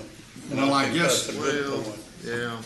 No, when you look at your budgets, and you know as well as I do, if you look at general, that's your office. Yeah. If you look at maintenance and you look at garage, that's your road and bridge. Okay, tell me what you're doing in road and bridge right now that's back in your general office. And what's in your general office that pertains to the building of your road and bridges? Judge, you're a CPA. You understand fund accounting. The general office fund is in the same pot of money as the road and bridge money comes from. It's all road and bridge. And I also spent 10 years as commissioner, and I understand that what we do in the general budget is not road and bridge, and what we do in our maintenance and what we do in our garage is the building of roads and the interlocal agreements that we have with cities to maintain and to build their roads. And so and what I just feel like is that when we're down in the maintenance in the garage, that should be building the roads and interlocal agreements with cities to do that. I don't have a problem moving it to general, right? Whatever. Okay, I will make the motion to move it to general, if I can get a second. To move what? County projects or things which are not pertaining to the direct building of roads and or bridges or interlocal agreements with cities to do the same. You're gonna have to second it, Jay. But move it up to, Move it up to general. I'll second. A motion and a second. Any other discussion? Wait a minute, are you talking about these pilot program we're doing at Catholic Charities, or are you talking about everything on the road and bridge? What are you talking about? What I'm talking about is if it's not, yours is with CareCorp, right? Well, it's 5 groups. 5 groups. Yeah. So it's transportation services for the elderly. But it does not pertain to the building or maintaining of county roads and/or interlocal agreements with cities to do the same. So it would be the pilot program with Catholic Charities, and I'm not sure what else you have, but you mentioned 2 or 3 other. To the seniors. To the seniors. Those things would simply move up into your general category. Okay. Within your precinct, but it would be maintained within your precinct, and it would be something that you would, put into your budget every year. We present to the court just like we have always been doing, right? Right. Kind of like the Catholic Charity Pilot Program, it was presented to the Commissioner's Court in detail. A year later, it had the rental with Catholic Charity came back, presented the Commissioner's Court as to what the result were and so forth. So everything would still be done on a precinct by precinct basis. Okay, I would be okay with that. So, Your Honor, just for clarity, that what we're saying is simply moving it from the road and bridge element of a commissioner's precinct to their general budget. And it'd be under the control of the individual commissioners, and it'd still be funded out of the road and bridge. Road and bridge. Right. Okay. Please vote. Motion passes unanimously. So can we also get a motion on the public assistance? And I do want to make one thing clear right quick. There are 2 other organizations that are not included in this particular budget here as public assistance that are nonprofits that the county supports, but they also provide direct services back to the county, and that's Guardianship Services and CASA. CASA's is in the 323rd District Court, and Guardianship Services is split between the 2 probate courts. Just to be transparent. Move approval of the public assistance budget. Second. So Debbie, as I'm looking down the public assistance budget, most of those are just the same as last year. There is, They rarely change. There has been one organization in the last 20 years that we recommended we eliminate funding. well, there's a change this year. We're looking at. The only thing that's changing this year is that historically, the recovery reentry that's a contract that's been funded in the county administrator's budget, and we've asked that it be moved into the public assistance. So it's a neutral impact, even though it's showing as an increase here. So it was 101 in your department, and now it's 101 in this. Correct. Yes, sir. Okay, and then the only other 2 that I see were you talking about the Arts Council as far as the one that you recommended? No. What were you talking about? Trying to remember the name of the organization. They had started off as a youth services, kind of a collaborative, it was called Youth Collaborations. They collaborated with all the other youth services throughout the county, primarily nonprofits and juvenile department, to make sure that there was no services missing from the complexion of what was being offered. That organization morphed over many, many years, and it became Dancing Classrooms. You Became remember? what? Became Dancing Classrooms. So, We have a dancing classrooms in here someplace? not anymore. That's the one that we recommended we eliminate funding for. That was several years Several back. years ago. Okay. All right. So do we have a motion and a second? Any other discussion? Please vote. Motion passes unanimously. Next one is AgriLife. They are satisfied. Move approval. Second. We have a motion and a second. Any discussion? Please vote. Motion passes unanimously. Veteran Services, and they are satisfied. Move approval. Second. We have a motion and a second. Any discussion? please vote. Motion passes unanimously.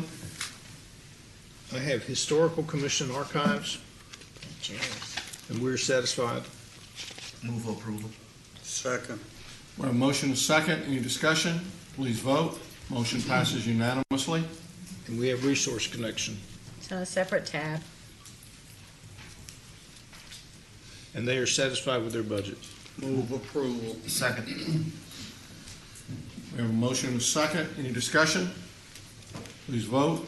Motion passes unanimously. Now, I know that we've got reserve funds set up for them out there. We're also holding on to the oil and gas money that they do, and that's for capital expenditures. I know in the past we've had where we made capital, they still owe us anything on that? or- They do, and we'll come back with a recommendation on that, probably starting this year. Okay. But yes, they do. How much do they still owe? 9, Somewhere around 700,000. okay, 700,000, so. Okay. Okay, so now we're going to go into the judiciary, we're going to civil courts. Let me just ask, is there anyone here from the civil district courts? We have a number of them that have said that they were satisfied with their budget. On civil courts? Yes. Civil district courts. Move approval. Of all the civil district court budgets, second. We have a motion and a second. Any discussion? Please vote. Motion passes unanimously, and that takes us down through The, Then we're going to go to family now. Well, wait a minute, let's figure out how far down we're going. It was a court number. so it takes us to the 231st 231st is the first one we'll be considering. for family courts, Okay. family district courts. Okay. So we have the 231st, 233rd, 322nd, 324th, 325th, and 360th. A number of them have said that they are satisfied. Is there anyone here from family? No. Can I, okay, let's get a motion first.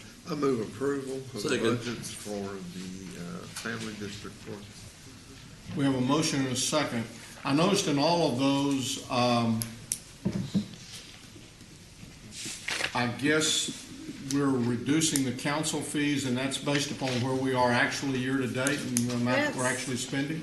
That is what we're looking at, and I mentioned even with the felony courts earlier, we got one more month under our belt that's been completed, so we'll step back and look at them all again. Keep in mind, in an overhead account called courts and judiciary, we do keep some council fee funding over there because we can't predict in the beginning where every case that needs counsel appointed will fall. That applies particularly to capital murder fees.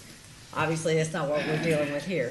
So there is an allocation separate from the courts to address those issues that crop up during the year as things change. That being said, there's an allocation that was out there for FY18, and it's about gone. I mean, we're predicting that we may be as much as $1 million short in counsel fee this year. But that's not in the family law courts, No. that's over in the criminal. But we look at it all the same. Yes. So we're just looking at this point, looking at where they are in their history. Okay.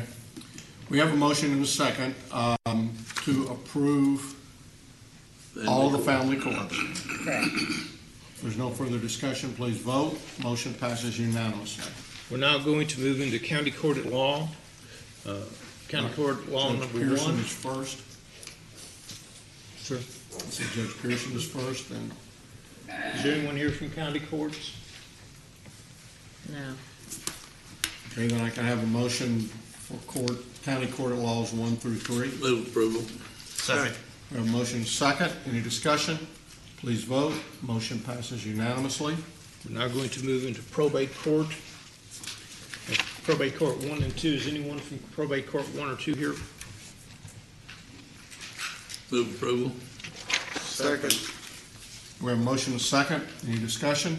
Please vote. Motion passes unanimously. Members of the court, we're now going into criminal district courts.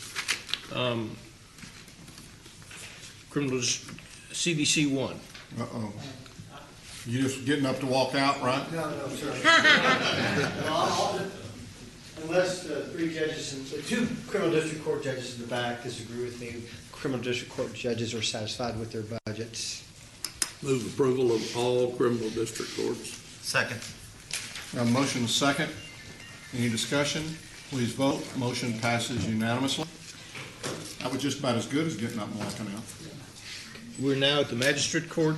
And all, the magistrates, I think you go all the way down to the county criminal, including the county, we can do those separately, but all the budget fund centers that are responsible at criminal court administration, we are satisfied with our budget, and we look forward to the discussions as we deal with pretrial issues that were coming up. So that would be the magistrate court, that would be the criminal court administration, that would be the grand jury,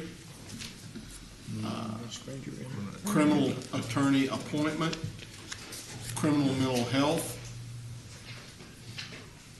but not all of the county criminal courts. Well, you can make I would request you make a separate motion because that belongs to those independent judges. So what's I your move request? approval of all of those you just named. All three does, yeah. Second. A motion is second. Any discussion? Please vote. Motion passes unanimously. Which takes us down to County county criminal courts. Number one. And the elected county criminal court judges are satisfied with their budgets. Okay. Move approval. Second. We have a motion and a second to approve all of the county criminal courts. That would be 1 through 10. Any discussion? Please vote. Motion passes unanimously. We're now at the JPs. Let me ask right quick, is there anybody here from 6 or 8? No? Then otherwise they're satisfied. Move approval of the JP budgets, Second. Precinct 1 through 8. 1 through 8. We have a motion and a second. Is there any discussion? Please vote. Motion passes unanimously. And just to make sure the clerk catches it, there is a pre-adjustment for JP 5. Where was that? It should be right here.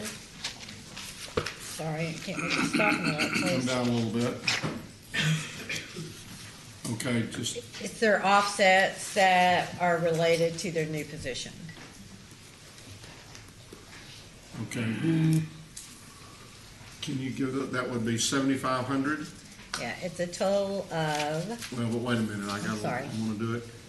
Then 5,000, let's get down to FICA and retirement, and how much is that? $955, and then $975. So you should have a total of, here's my total, $14,430. Okay, now, are those additions or are those reductions? Those are reductions. So I've got my total reduction, and I don't think I've got it, I don't think it agrees with what you got up there right now, but I've got 280,000 and you got. 10,000 for the $10,000 for the I gotta K-9. find the dog, man, don't I? We'll get to that later. Okay. Okay, now we're, So have we voted for the JPs? yes, we did. Okay. The district attorney's office, they are satisfied? Move approval. Second. We have a motion and a second. Any discussion? Please vote. Motion passes unanimously. District clerk. Oh, he's putting on his jacket. Oh, Take that damn jacket off and Judge and members of the court, I haven't been up here that often in recent years, but my duty requires me to do this. We've had a very large, in fact, the largest spike in court cases since I've been here. Last year, we increased from 60,000 cases filed to 65,000. We're carrying a 3,000 case increase so far this year. Court cases statistics are generated on the state fiscal year, so we have 11 months in the hopper for FY18. So that number's a hard number. All we did was divide that and add the average of the last month in, and we're going to hit, that'll be 8,000 cases over just 2 years ago. So I'm in a bind from help. We're suffering again from high turnover. This is the third year in a row that we're going to run 20% turnover. We've talked about this before. I don't feel there's enough money going to the lower grades. We're losing people right and left. We have some imbalances with other county departments that put us at a competitive disadvantage. So you get down to the bottom line here. I know y'all don't like to hear a lot of details, but I can give you all you want. When you say imbalances with other departments, what do you mean? We lose people to corps coordinators, to the district attorney, and a few others where, for instance, my grade 16s. We submitted a proposal this year, but I was told it wasn't going to be able to be done this year, to raise those 16s to 17s, where we could keep our experienced people and not lose them to other departments. So you're talking about a reclass? Right. We are. But again, I was told that was not doable. Ange, why was a reclass not? They were submitted in mid-July, when the deadline was in March 1st, and we haven't had time to get through the whole process.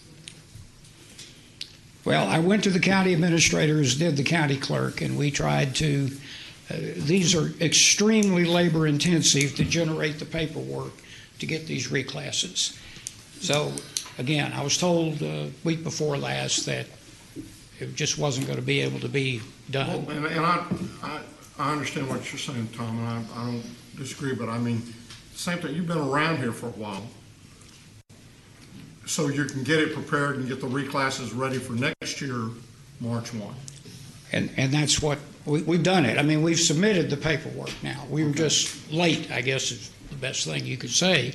The county clerk and I were trying to do that together, where that we don't want to create a competitive imbalance between the two of our offices. So that's one way to settle the, or maybe to help the turnover ratio. Perhaps you have a better idea. I just ask that that be considered for the future. However, this year is this year. Somehow I've got to deal with this increase in caseload. We asked for 2 new positions. We didn't get them. We asked for some increases of other things that we did get, like part-time and overtime, which I thank the budget officer for letting me have that. The problem is we have limitations on what we can use part-time and overtime for.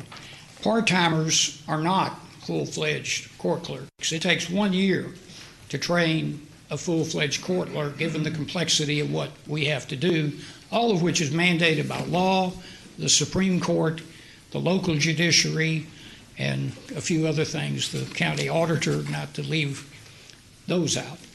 So once again, I can't use part-time for everything, but that has been a savior for us, and we've saved the county a ton of money by having that part-time budget. The overtime, I have single moms who have to pick up the kids at the daycare at 6 o'clock. We just can't always cover it with overtime. So what I'm asking for you here, we had an internal meeting Friday and went over all of our current numbers with updates to them. So I would ask you to respectfully restore the 1 grade 15 associate clerk and let me put it where we need it. The other place that I would ask that you give me some help in, the supplies budget was reduced, and I've always been honest with this court. That's where our cushion is. I don't have a contingency, as you all do. When we get down to the end of the year, we're already a couple of times have moved numbers around within the line items. But I had to come back to the court for a $5,000 increase. But a lot of times we'll take that out of the out of the supplies budget And if we don't spend it, we turn it back. Every single year, I've turned back money to the court. Excuse me, the sinuses are getting me today. But the other area, just to try to shorten the spiel here, we have a shredder that the budget office cut. That is for our accounting department. Now, we use the county shredder, the shredding operation for the big end of our destruction, because my people stand there and watch it go through, so we don't have any of the problems that we've had out there before. But my accounting manager flipped out, and I see her point. The canceled checks, for instance, are put on would go out there to be shredded. They could pick up a number off, our account number, for instance, or somebody else's account number that's on other accounting documents. We would like to shred those in-house, and to comply with what our security director is telling us, we need a cross-cut shredder where accounting can shred all of their documents that really need to be shredded, and everything else we'll send out except for expunctions. We do shred expunctions in-house for obvious reasons. How much is the shredder?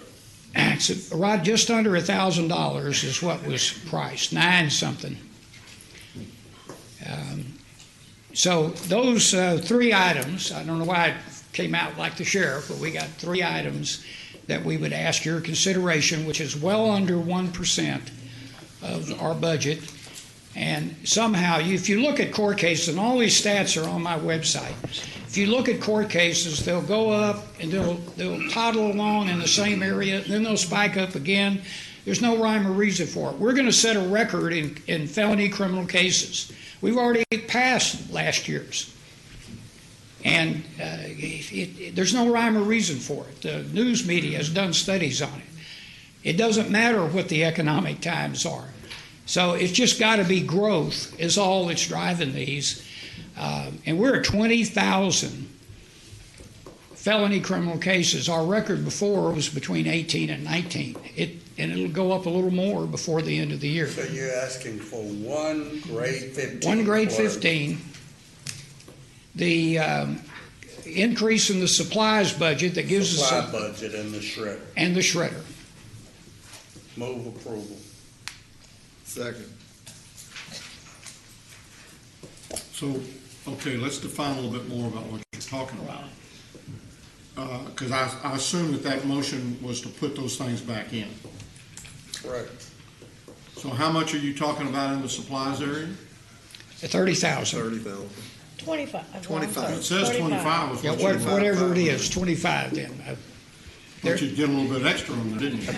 I'll take it if I can get it. That's why we're going to clarify this stuff for you. I'm glad that you did, Your Honor. Yeah. So, Tom, you spent it $119,000 so far this year, and your budget was calculated at $155,000 for this year, so you're still under budget, and your request was for $175,000.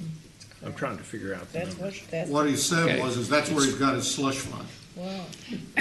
If you're talking about the supplies Yes, sir. budget? Yes, sir. Yes, the supplies budget was reduced. Maybe that was the reduction. Was 30? Was that? 25. 25. Okay, it's 30 stuck in my head, But you only spent 116 the year before. I, It's going to be I know that. 155.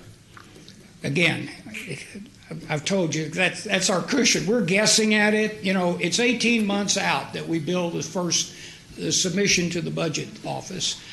Then we have to go through all the budget year, and we don't know which line items are going to move. So yeah, that is a cushion which we will turn back to the county if we don't spend it. I guess the question is that you say you move line items around. In 2018, your budget is 155, and I don't know if you've already moved things or not. We have moved 2, I believe. I don't have total. But in 2017, you actually spent. Could tell me. 117. I don't see it. What did we move? I know Doug moved 5 here the other day, which may not be reflected in because there's a lag, and we moved some of the other Our year-to-date is through when, Debbie? Through, Year to date is when we printed this, was a week ago Friday. so that was around the end of July. Yeah. So this year you spent almost 120. You have August, September left. So you're spending about $12,000 a month. So you should end up coming in at around 145, and you've got 155. And so I guess what we're trying to do is get back to the 155, and the 25,000 will get you back to 155. That was my intent, yes, if that's what. So let's just give you 25,000 more in supplies. Okay, now we're going to give you $1,000 for a shredder. Yes, sir. 988. One new position, right? Not two. One position, one grade 15, which is the lowest salary that we have. And that'll hold you until we can go through all of this reclass process. I hope so. This is truly unprecedented. That's more than a 10% increase. Because I remember not too many years ago us talking about the fact that the civil cases and some of these cases were going down as opposed to going up.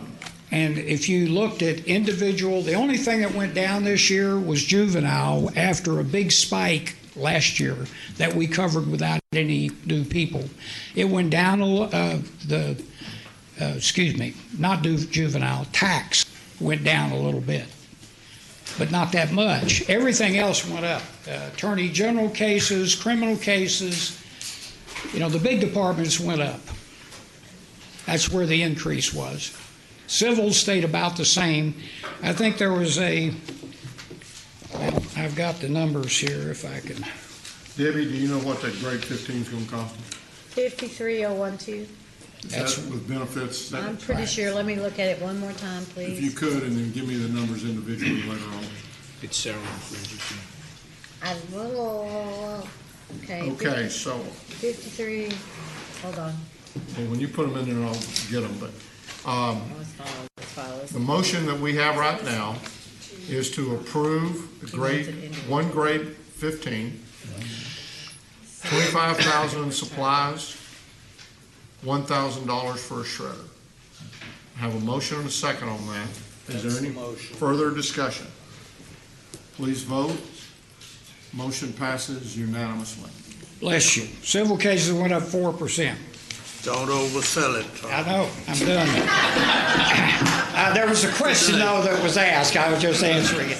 I appreciate the help. We'll get it done. County clerk. No. We need a motion to approve his entire budget. So moved. Second. We have a motion and a second. Any discussion? Please vote. Motion passes unanimously with the changes that we previously approved. County clerk. I'm good. Move approval. Second. We have a motion and a second Of all the county clerk of all the county clerk. budget. Any discussion?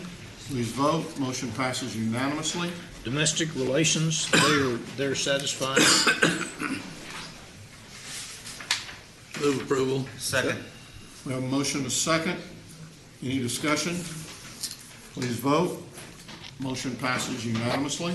Jury services. Did we approve jury services under? No. Okay. Jury services, and Move for approval. they're satisfied. Second. We have a motion and a second. Any discussion? Please vote. Motion passes unanimously.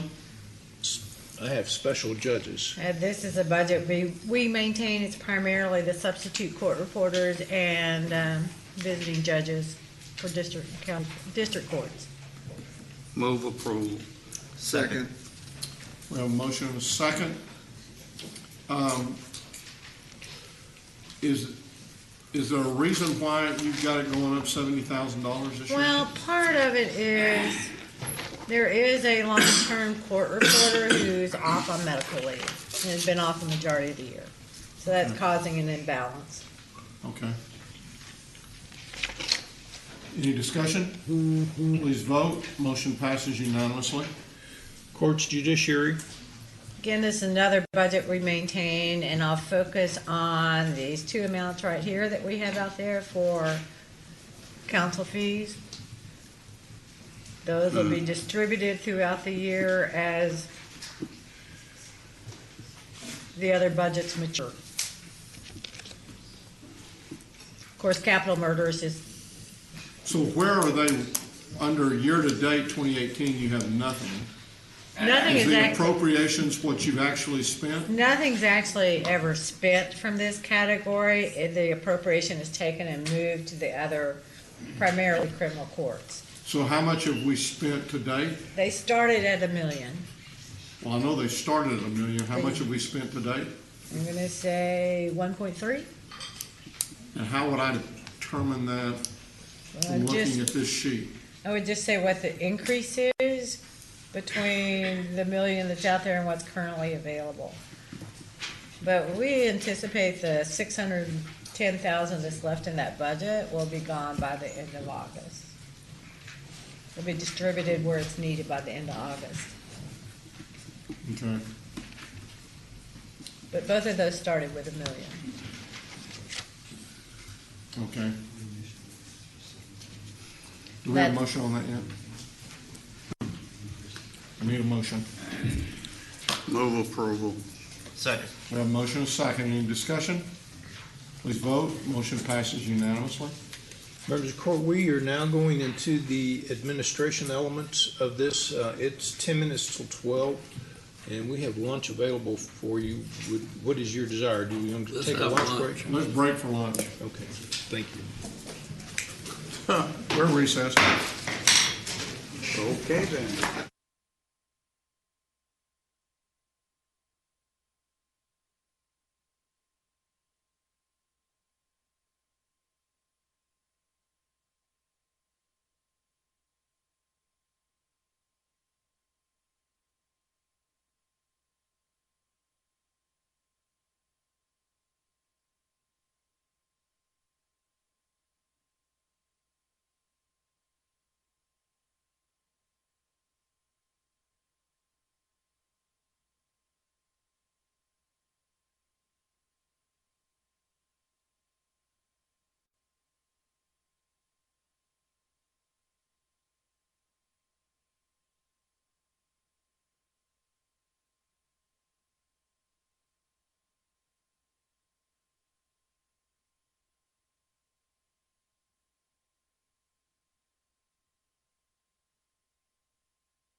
We will reconvene, and I guess we are now at.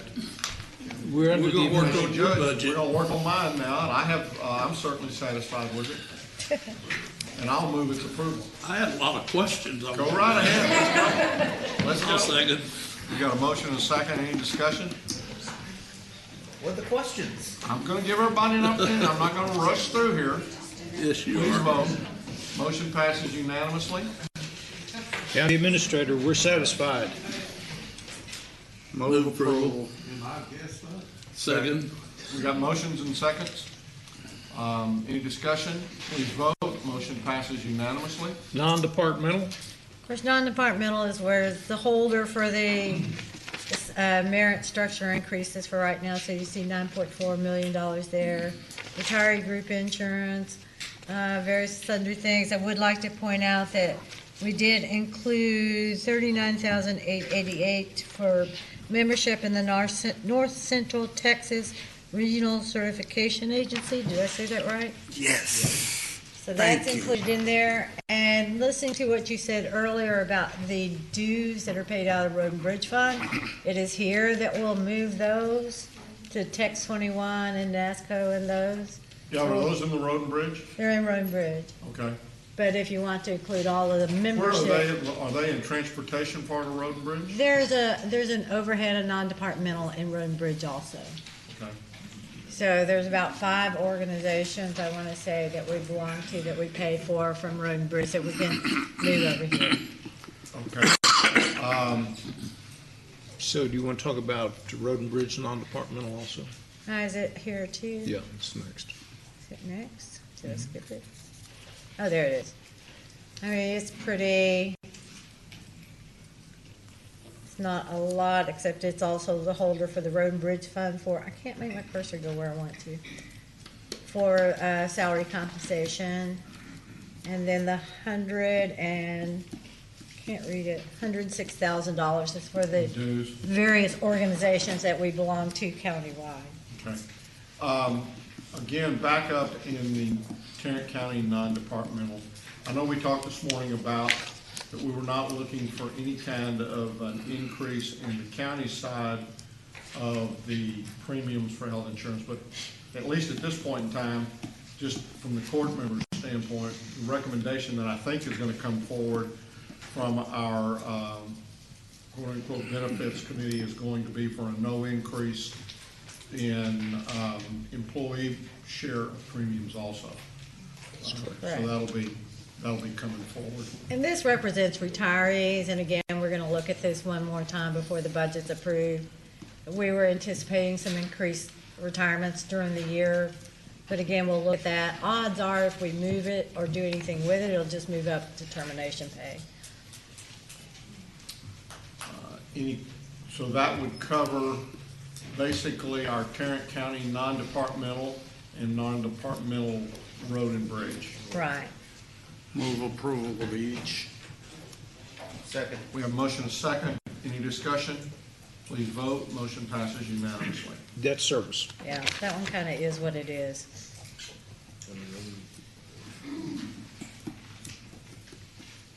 Move approval of debt service. Second. We have a motion and a second. Any discussion? Please vote. Motion passes unanimously. County Auditor? Greg is rising. Yeah, let's see here. There she is. Y'all are fast, gee, sorry. Craig was slowly making his way to the podium. We're good for this year, sir, thank you. Move for approval. Second. We have a motion and a second. Any discussion? Please vote. Motion passes unanimously. Budget. I'm assuming you're satisfied with your budget? I guess. We got beat up over it, so okay. Move approval of the budget, Doyen's budget. Second. We have a motion and a second. Any discussion? Please vote. Motion passes unanimously. Tax assessor.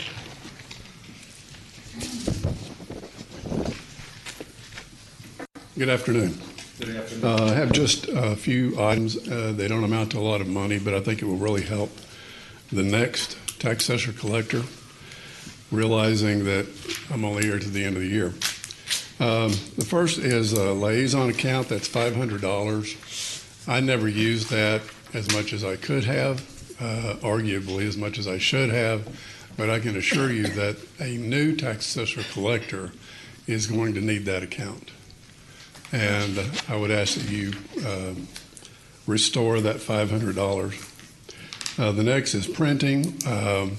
We've done a pretty good job, I think, of trying to liquidate the stock we have that has my name on it. And we haven't been ordering. The new tax assessor collector, whoever she is going to need, no matter who's elected, it's going to be a she. So I finally got that. I would ask that you restore that, because she's going to need stock printed, just as I did when I came in. Letterhead envelopes, these educational brochures that we give to people. She's going to need that, and she'll need it the first year.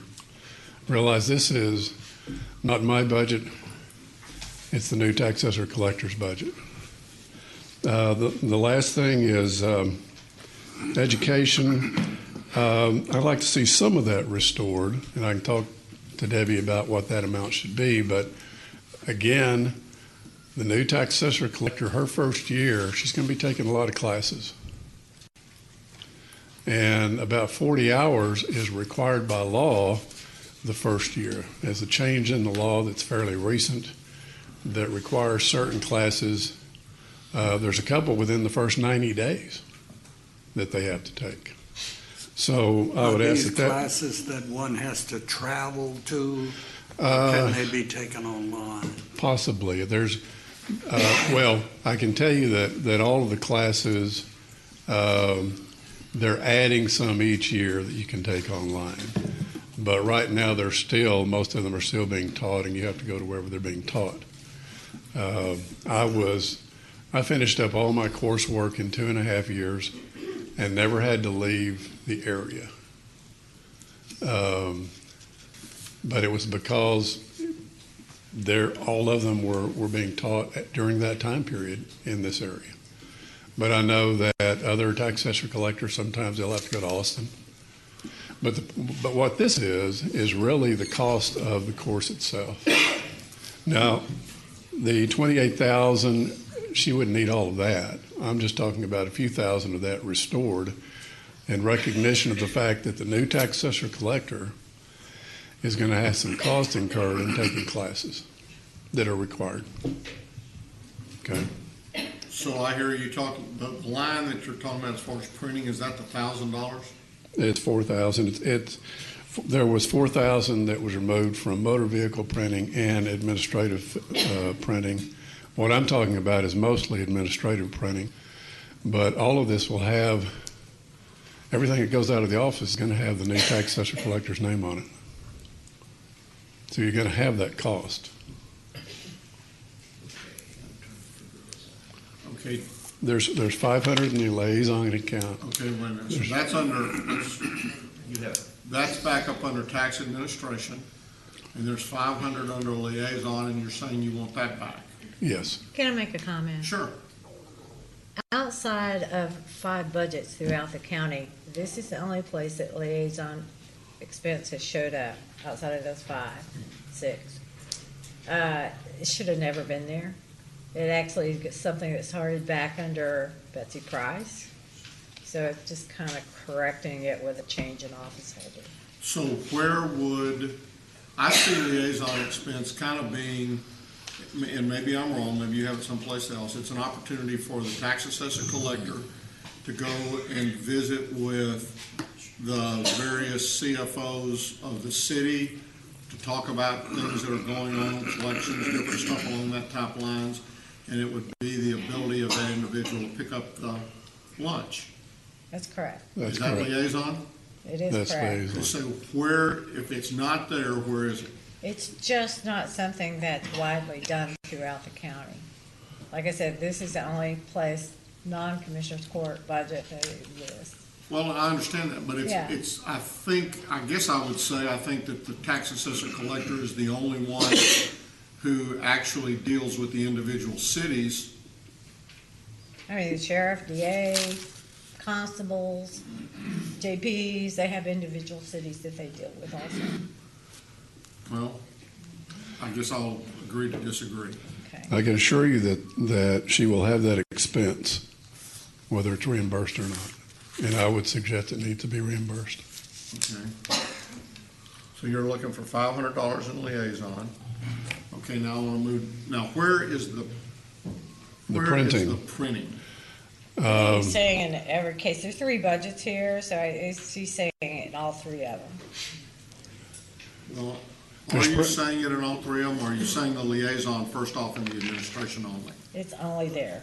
Yeah, the liaison is only at administration. Okay. The printing is, there's property tax printing, motor vehicle printing, administrative office printing. So printing publications, it was $1,000, and you're recommending nothing, so that would be $1,000 in each one of those different ones. Right. There was, I believe, 4,000 reduced. Is that correct, Debbie? There was 3,000 in motor vehicle tax and printing that was reduced, and 1,000 in administration that was Okay, reduced. that's what I thought. It's really not a line that's used within their department at all. You can see it wasn't used in 2017 or 18. Those are the type of expenses that usually hit office supplies for the rest of us. So I'm guessing as they've had to have anything reprinted, it's hit office supplies. Well, but we've not had a change. I understand that, but it still is a reoccurring expense year after year after year. As one supply runs out, another one has to replace it. But if we're going to change where that expense is, that's something that should be discussed earlier in the year than now.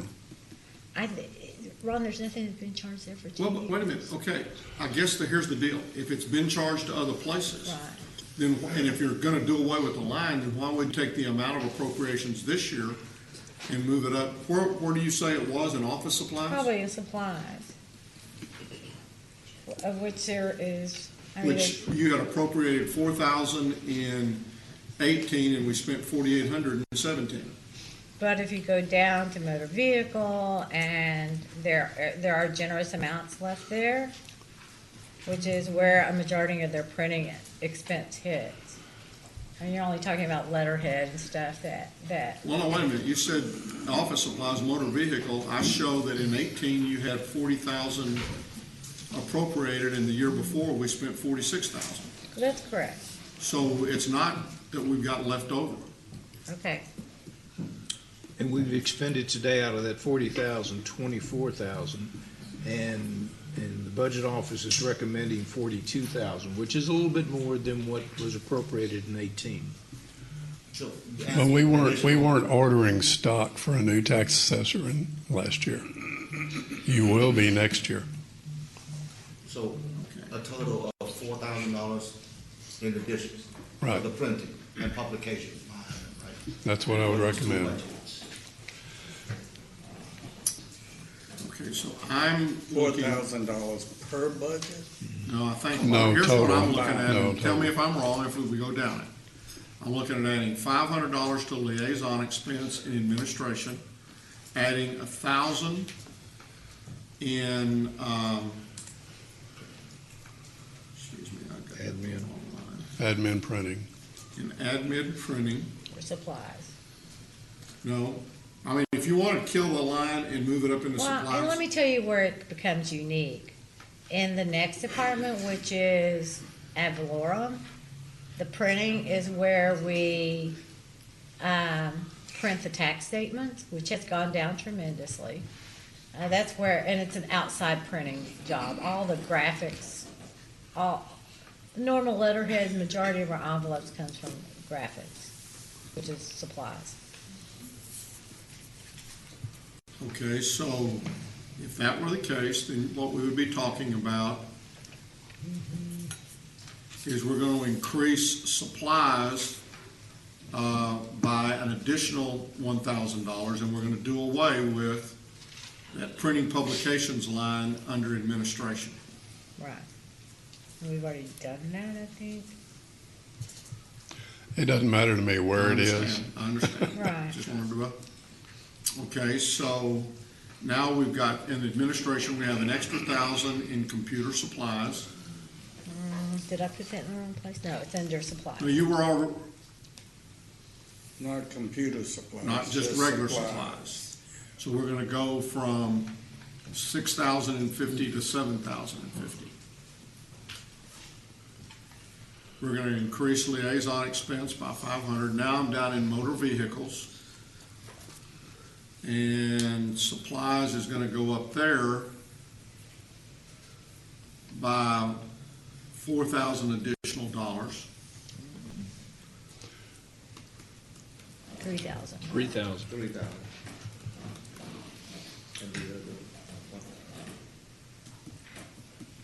Okay, 3,000.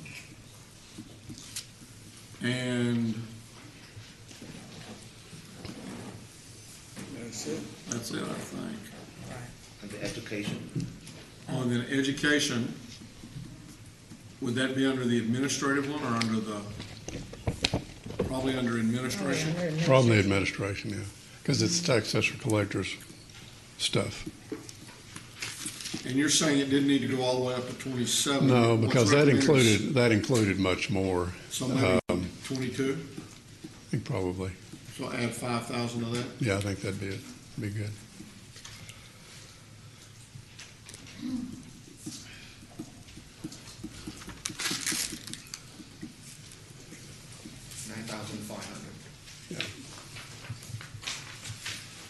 Okay. Do I have a motion? move for approval. Second. That motion is to approve adding 500 to liaison in the administration area, 1,000 to supplies in the administration area, 3,000 to supplies in the motor vehicle, and 5,000 to the education line in the administration area. In addition to approving the rest of the tax assessor collector's budget. Correct.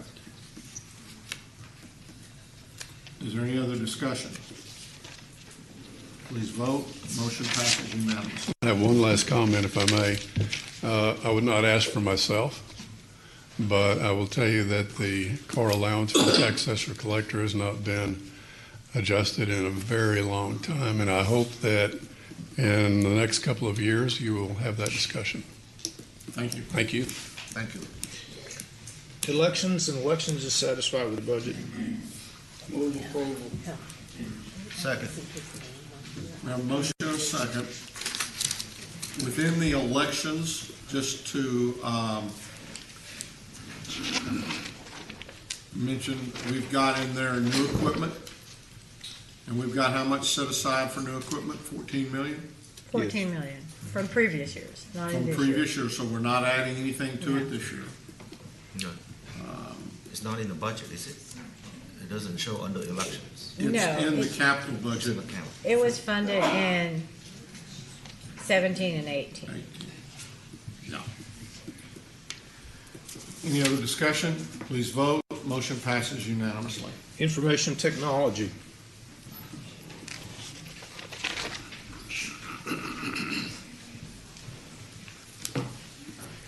Good morning, George, Commissioners. Good afternoon. It's actually afternoon, Commissioner. Thanks for correction. Been in here a long day. Appreciate the opportunity to speak to the court about the IT budget for fiscal 19. I would start off by saying that in the same trend as the last 3 years running now, we've continued to hold down and cut operating costs, although there's been a surge in the IT requests and demand across the county. So if you look at the budget, the fiscal 19, for what is recommended over last year, over fiscal 18, you'll be noticing about a 4% cut in operating cost. It's about translates to about $600,000. Having said that, there is not everything that we asked was recommended, but there's one only that I want to bring before the court because it poses a very significant risk to us as we go forward, and it is the positions that we requested. And with your permission, there are 6 of them. With your permission, I just want to give you just a very brief background to those positions. 6 positions? Yes, sir. And I just want to give you some background, and I'll conclude with some suggested solutions and recommendations, if adopted, could probably get us over the bridge here. So number one, in fiscal 17, based on there are discussions that we had with the county administrator, and we're looking at some of the risks and the changes that are occurring within the IGIS community with major software transformations. Or to put it simply, we essentially are going away from the mainframe. And the justice community has primarily, since about 1964, been supported by that mainframe. And some of the major applications on it are being moved off. I could count TechShare Court, TechShare Jail, which is coming up. I could count major one, the DRO. About 4 major software are being replaced. And with those changes, and as you might recall, last year, one of the first major steps in the direction of us actually truly extricating ourselves of the mainframe took place, which I think by and large across the county, from the county users, they've been pretty happy. We did outsource the mainframe. And that process also took away several support positions because, again, the mainframe is a specific technology from the 60s, and a number of those skills are just not portable, and therefore about 11 positions, as you know, were removed. Of course, we worked with HR, with the county administrator to try to get placement for those employees, which was largely successful. But what that left us with is that the new software and more contemporary or more up-to-date platforms that are being implemented need a different type of skill set. And so we have to have the support organization to go forward as those systems come into play. Our first attempt to get this funding was in fiscal 17. And that followed an extensive study we did of staffing to look at gaps, specifically around capabilities and competencies. So it's capacity and capabilities, so to speak. And that is what yielded those positions, and which we attempted first to fund. Those did not, there was really no funding for them. We had tried to spread them over about 2-3 years so that we can pull the team and build the team to be ready for support, because it takes time to get those skill sets. And when we outsourced the mainframe in 2018, including several, a number of software licenses that we removed from our operations, we generated close to about $800,000 in cut from our operating costs. And our suggestion was to try to fund those positions. There was more than enough money to fund those positions. We did not get those, that was not accomplished. So this year, the problem remains. Now, the window has largely closed on us to get to build that team. And let me say why I'm saying that. Back 2 years ago, we were anticipating having one of those major systems come live last year, so we thought of a slow rollout. Unfortunately, where we find ourselves right now is that all those major systems are going to be coming live at a very short interval from each other. We are anticipating that the 4 major software systems that are being replaced for the DRO, peeling off of the mainframe, will go live around the January-February timeframe. They are tracking according to schedule, that project. For DRO, you said? Yeah, DRO. Okay. We are also anticipating that, God willing, TechShare Court should be coming live as well around this, the spring time.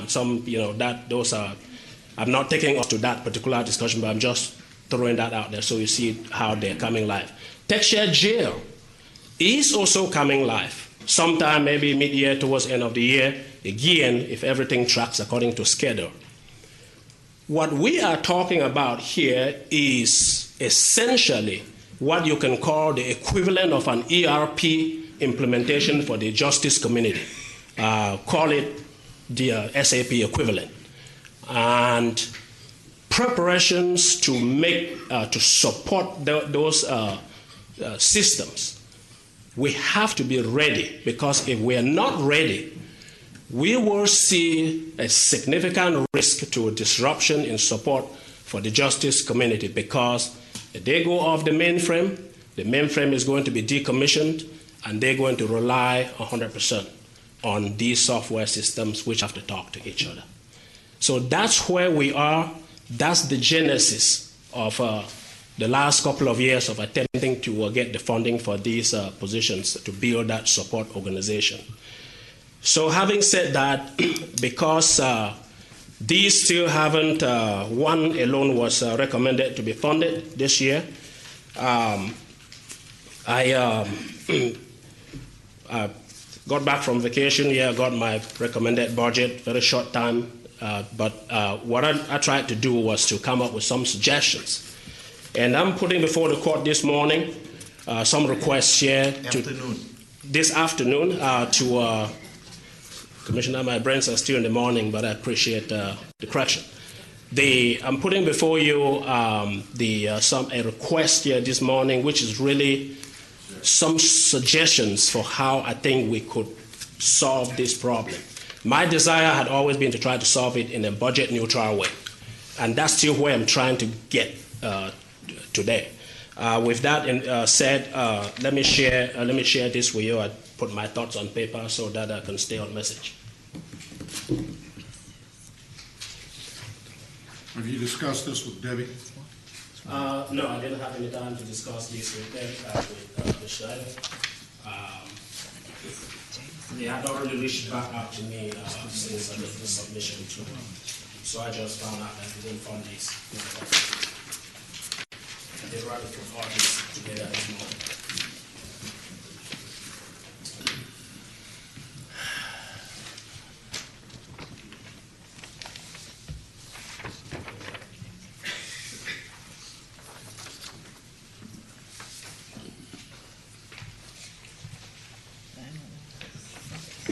So out of the 6, 1 was recommended, 5 were not. Yes, sir.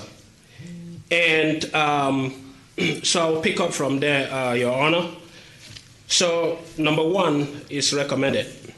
That little chart there is the positions. So number 2, I'm requesting approval to reclass 2 vacant grade 88 positions that we have. One of them is a vacancy that has been around for some time we haven't used. One of them is a vacancy that just came to being through a retirement. But given the urgency of this situation, I'm proposing to repurpose that position. So those 2 positions, if the court should approve to upgrade them, or what we call reclass, them 89, that will fulfill the 2 other grade 89s that have not been recommended for funding at this point. Okay. The next bullet point there, or number 3, I'm requesting approval to convert contract IT solution architect to grade 91, FTE. I'm saying this because I truly believe that it makes good economics for the county, because this solution architect having not been funded, not being able to fund it, we have relied on contracting to fulfill that need.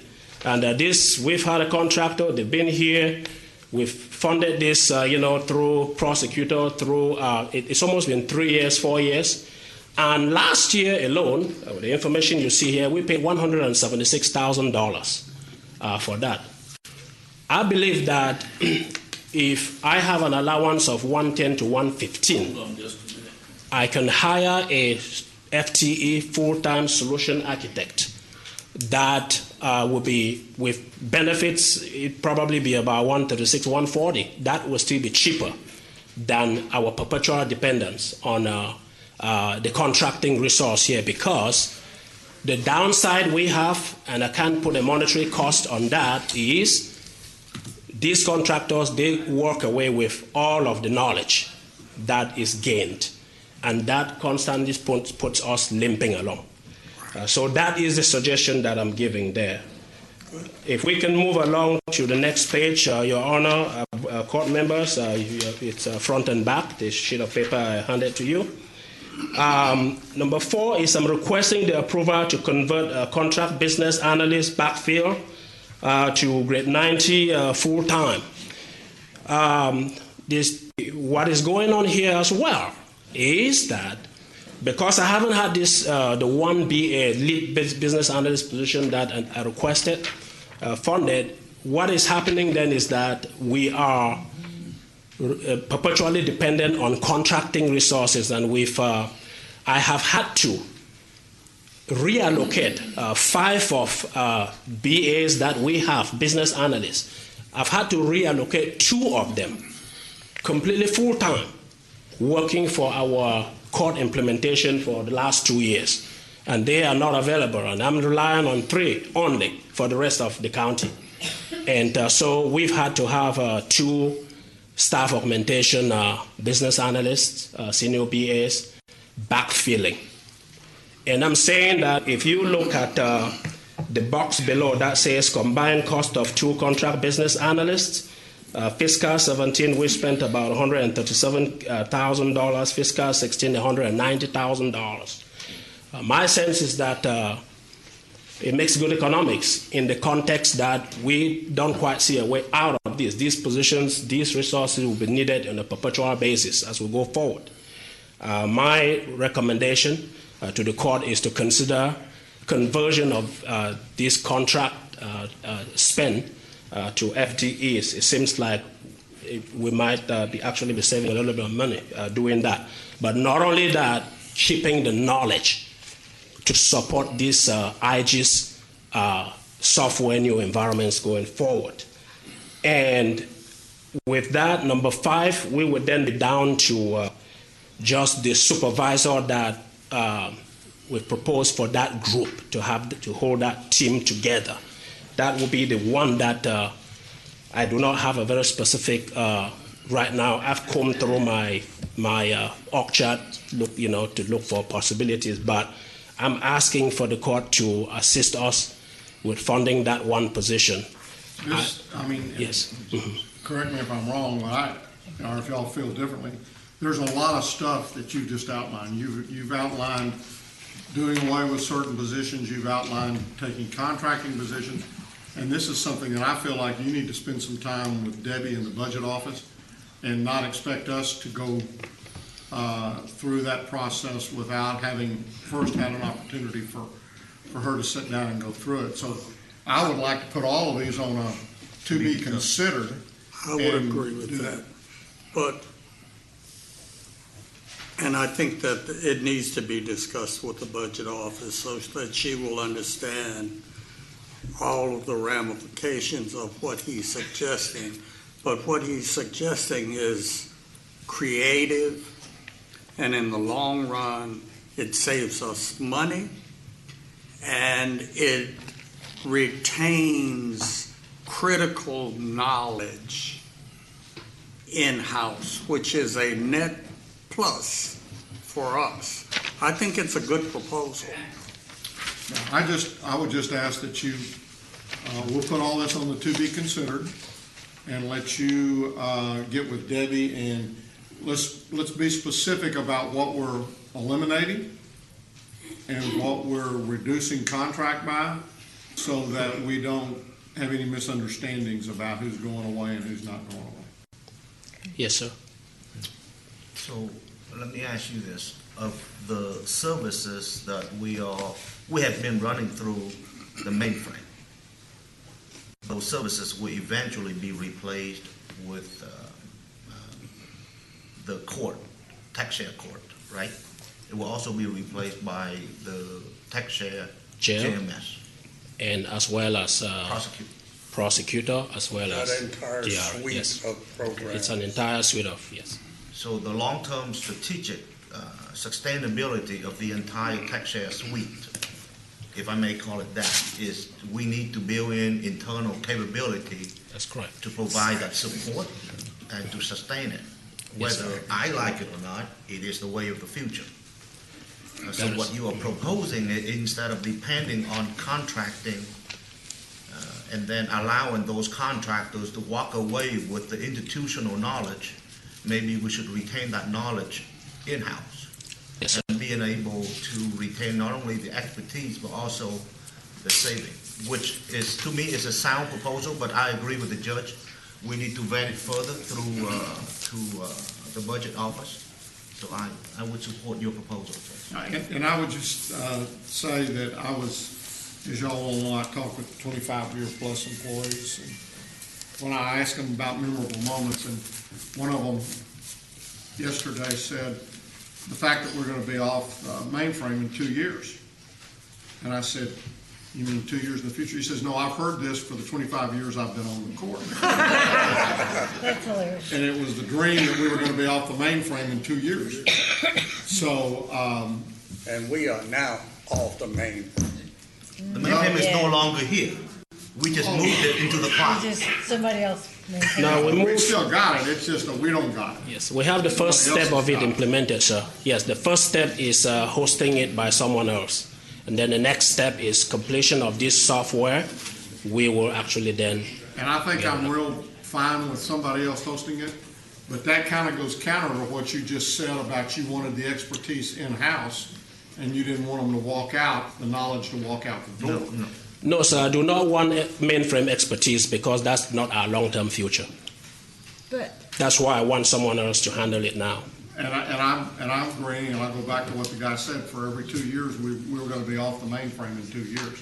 Now somebody else has got it, but we still got it. We just It's the transitional don't have period. it now. Yes, it's the transitional period to allow us to develop our skills for the new platforms Just that we alert will me be to doing. the fact when we're finally off the mainframe. We just sold the box that we had here, Commissioner. I don't think I will be. Judge. But Okay. Chris, we do still have some mainframe programmers. I mean, one just recently retired because somebody's still supporting DRO, even though the mainframe's not here. It was the computer room people, support people by and large, that we eliminated when we transitioned out the mainframe. So there are still some other programmers here, right? Yes, and that's why you said by Yes. and large, yes. By and large. By and large, it's, yes, we still I have a few people that are transitioning, to do something else. I think we need to clearly identify all of those too, so as those transitions happen, you know what's up next. Just let me know, call me in retirement. Of course, you won't be calling because you'll be gone too. Okay. Get with Debbie. Yes, To sir. be considered. Do we need to vote or that's? Yes. Yes. I guess we need to vote on, I make the motion to put these items into the to-be-determined bucket. And to approve the And to balance approve. of the IT. To approve, yes, exactly. okay, so the motion is to approve the budget as recommended and to put the 5 positions that were not recommended into the to-be-considered column. Along with Chris's recommended solution. Yeah. Any other discussion? Please vote. Motion passes unanimously. Thank you. Human Resources, they are satisfied with their budget. Move for approval. Second. We have a motion and a second. Any discussion? Please vote. Motion passes unanimously. Purchasing, I just moved by a lot of people. I did. Say it from the back, Jack. We did get the check for the mainframe last week, by the way, so, Finally. yay. How much was it? $5,500. We got $5,500 for that mainframe. Yes, sir. was it 55 or 1,500? No, it was, well, maybe it was 1,500. We got the check. It's been deposited. I know Balance, that. the budget's balanced. It's a little bit of difference there, Jack. It's worth a whole lot more. 1,500, Arkansas 5,500. man. I mean, It's all in the win-loss column. Arkansas, right? All in the win-loss column. The purchasing board approved our budget early this summer. How far did we, how much time did we spend negotiating to get that 1,500? We were begging, it was not negotiation. At the You might last remember, moment. we had awarded that thing, and the guy never showed up with a check, so. It was 5,000, well, it was 5,055 the first time, and it was like 1,500 the second or the third time, so. The time we finally, somebody got here, they had 1,500 in their pocket. As cash check, a paper check, yes, sir. Did it clear? Did it clear? Sir? Did it clear the Who bank? cares? Did they take it? We did. I'm not sure if it's been picked up yet. They were making arrangements to do that, but we have their money first, though, so that's a good thing. You can use it as a boat anchor in Arkansas. And sink the whole state. Purchasing Board approved our budget early in the summer. The Budget Office has complied with that request. We're happy. Move for approval of the purchasing budget. Y'all worked that out? Yes, sir. I'll second. Have a motion and a second. Any discussion? Please vote. Motion passes unanimously. I want to say thank you to Debbie for lots of years of hard work. We do all appreciate what you do. We don't like you when you're doing it, but we love you for it. Facilities. We're satisfied with the budget, thank you. Move approval of Second. facilities budget. And that includes a bunch. Any discussion? All in favor, please vote. Going into transportation. Motion passes unanimously. We're now going into the Road and Bridge Fund. The first one is Precinct 1. Move approval of precinct one's budget. Wait, I can't find it. Second. We have a motion and a second. Any discussion? Please vote. Motion passes unanimously. Precinct 2. Move for the approval of precinct 2 budget. Second. We have a motion and a second. Any discussion? Please vote. Motion passes unanimously. Precinct 3. Move approval of precinct 3 budget. Second. We have a motion and a second. Any discussion? Please vote. Motion passes unanimously. And Precinct 4. Move approval of precinct 4 budget. Second. We have a motion and a second. Any discussion? Please vote. Motion passes unanimously. Finally, Transportation. We're satisfied. Move approval of transportation's budget. Second. That includes right-of-way, transportation, central garage, sign shop. We have a motion and a second. Any discussion? Please vote. Motion passes unanimously. Sign it out. 125. Members of the court, we're going to continue to carry a budget item on the Tuesday agenda so that y'all be able to talk about budget anytime until we get to the point of passing the budget. That's all we have, Your Honor. So we are adjourned for today, and we will see everybody tomorrow.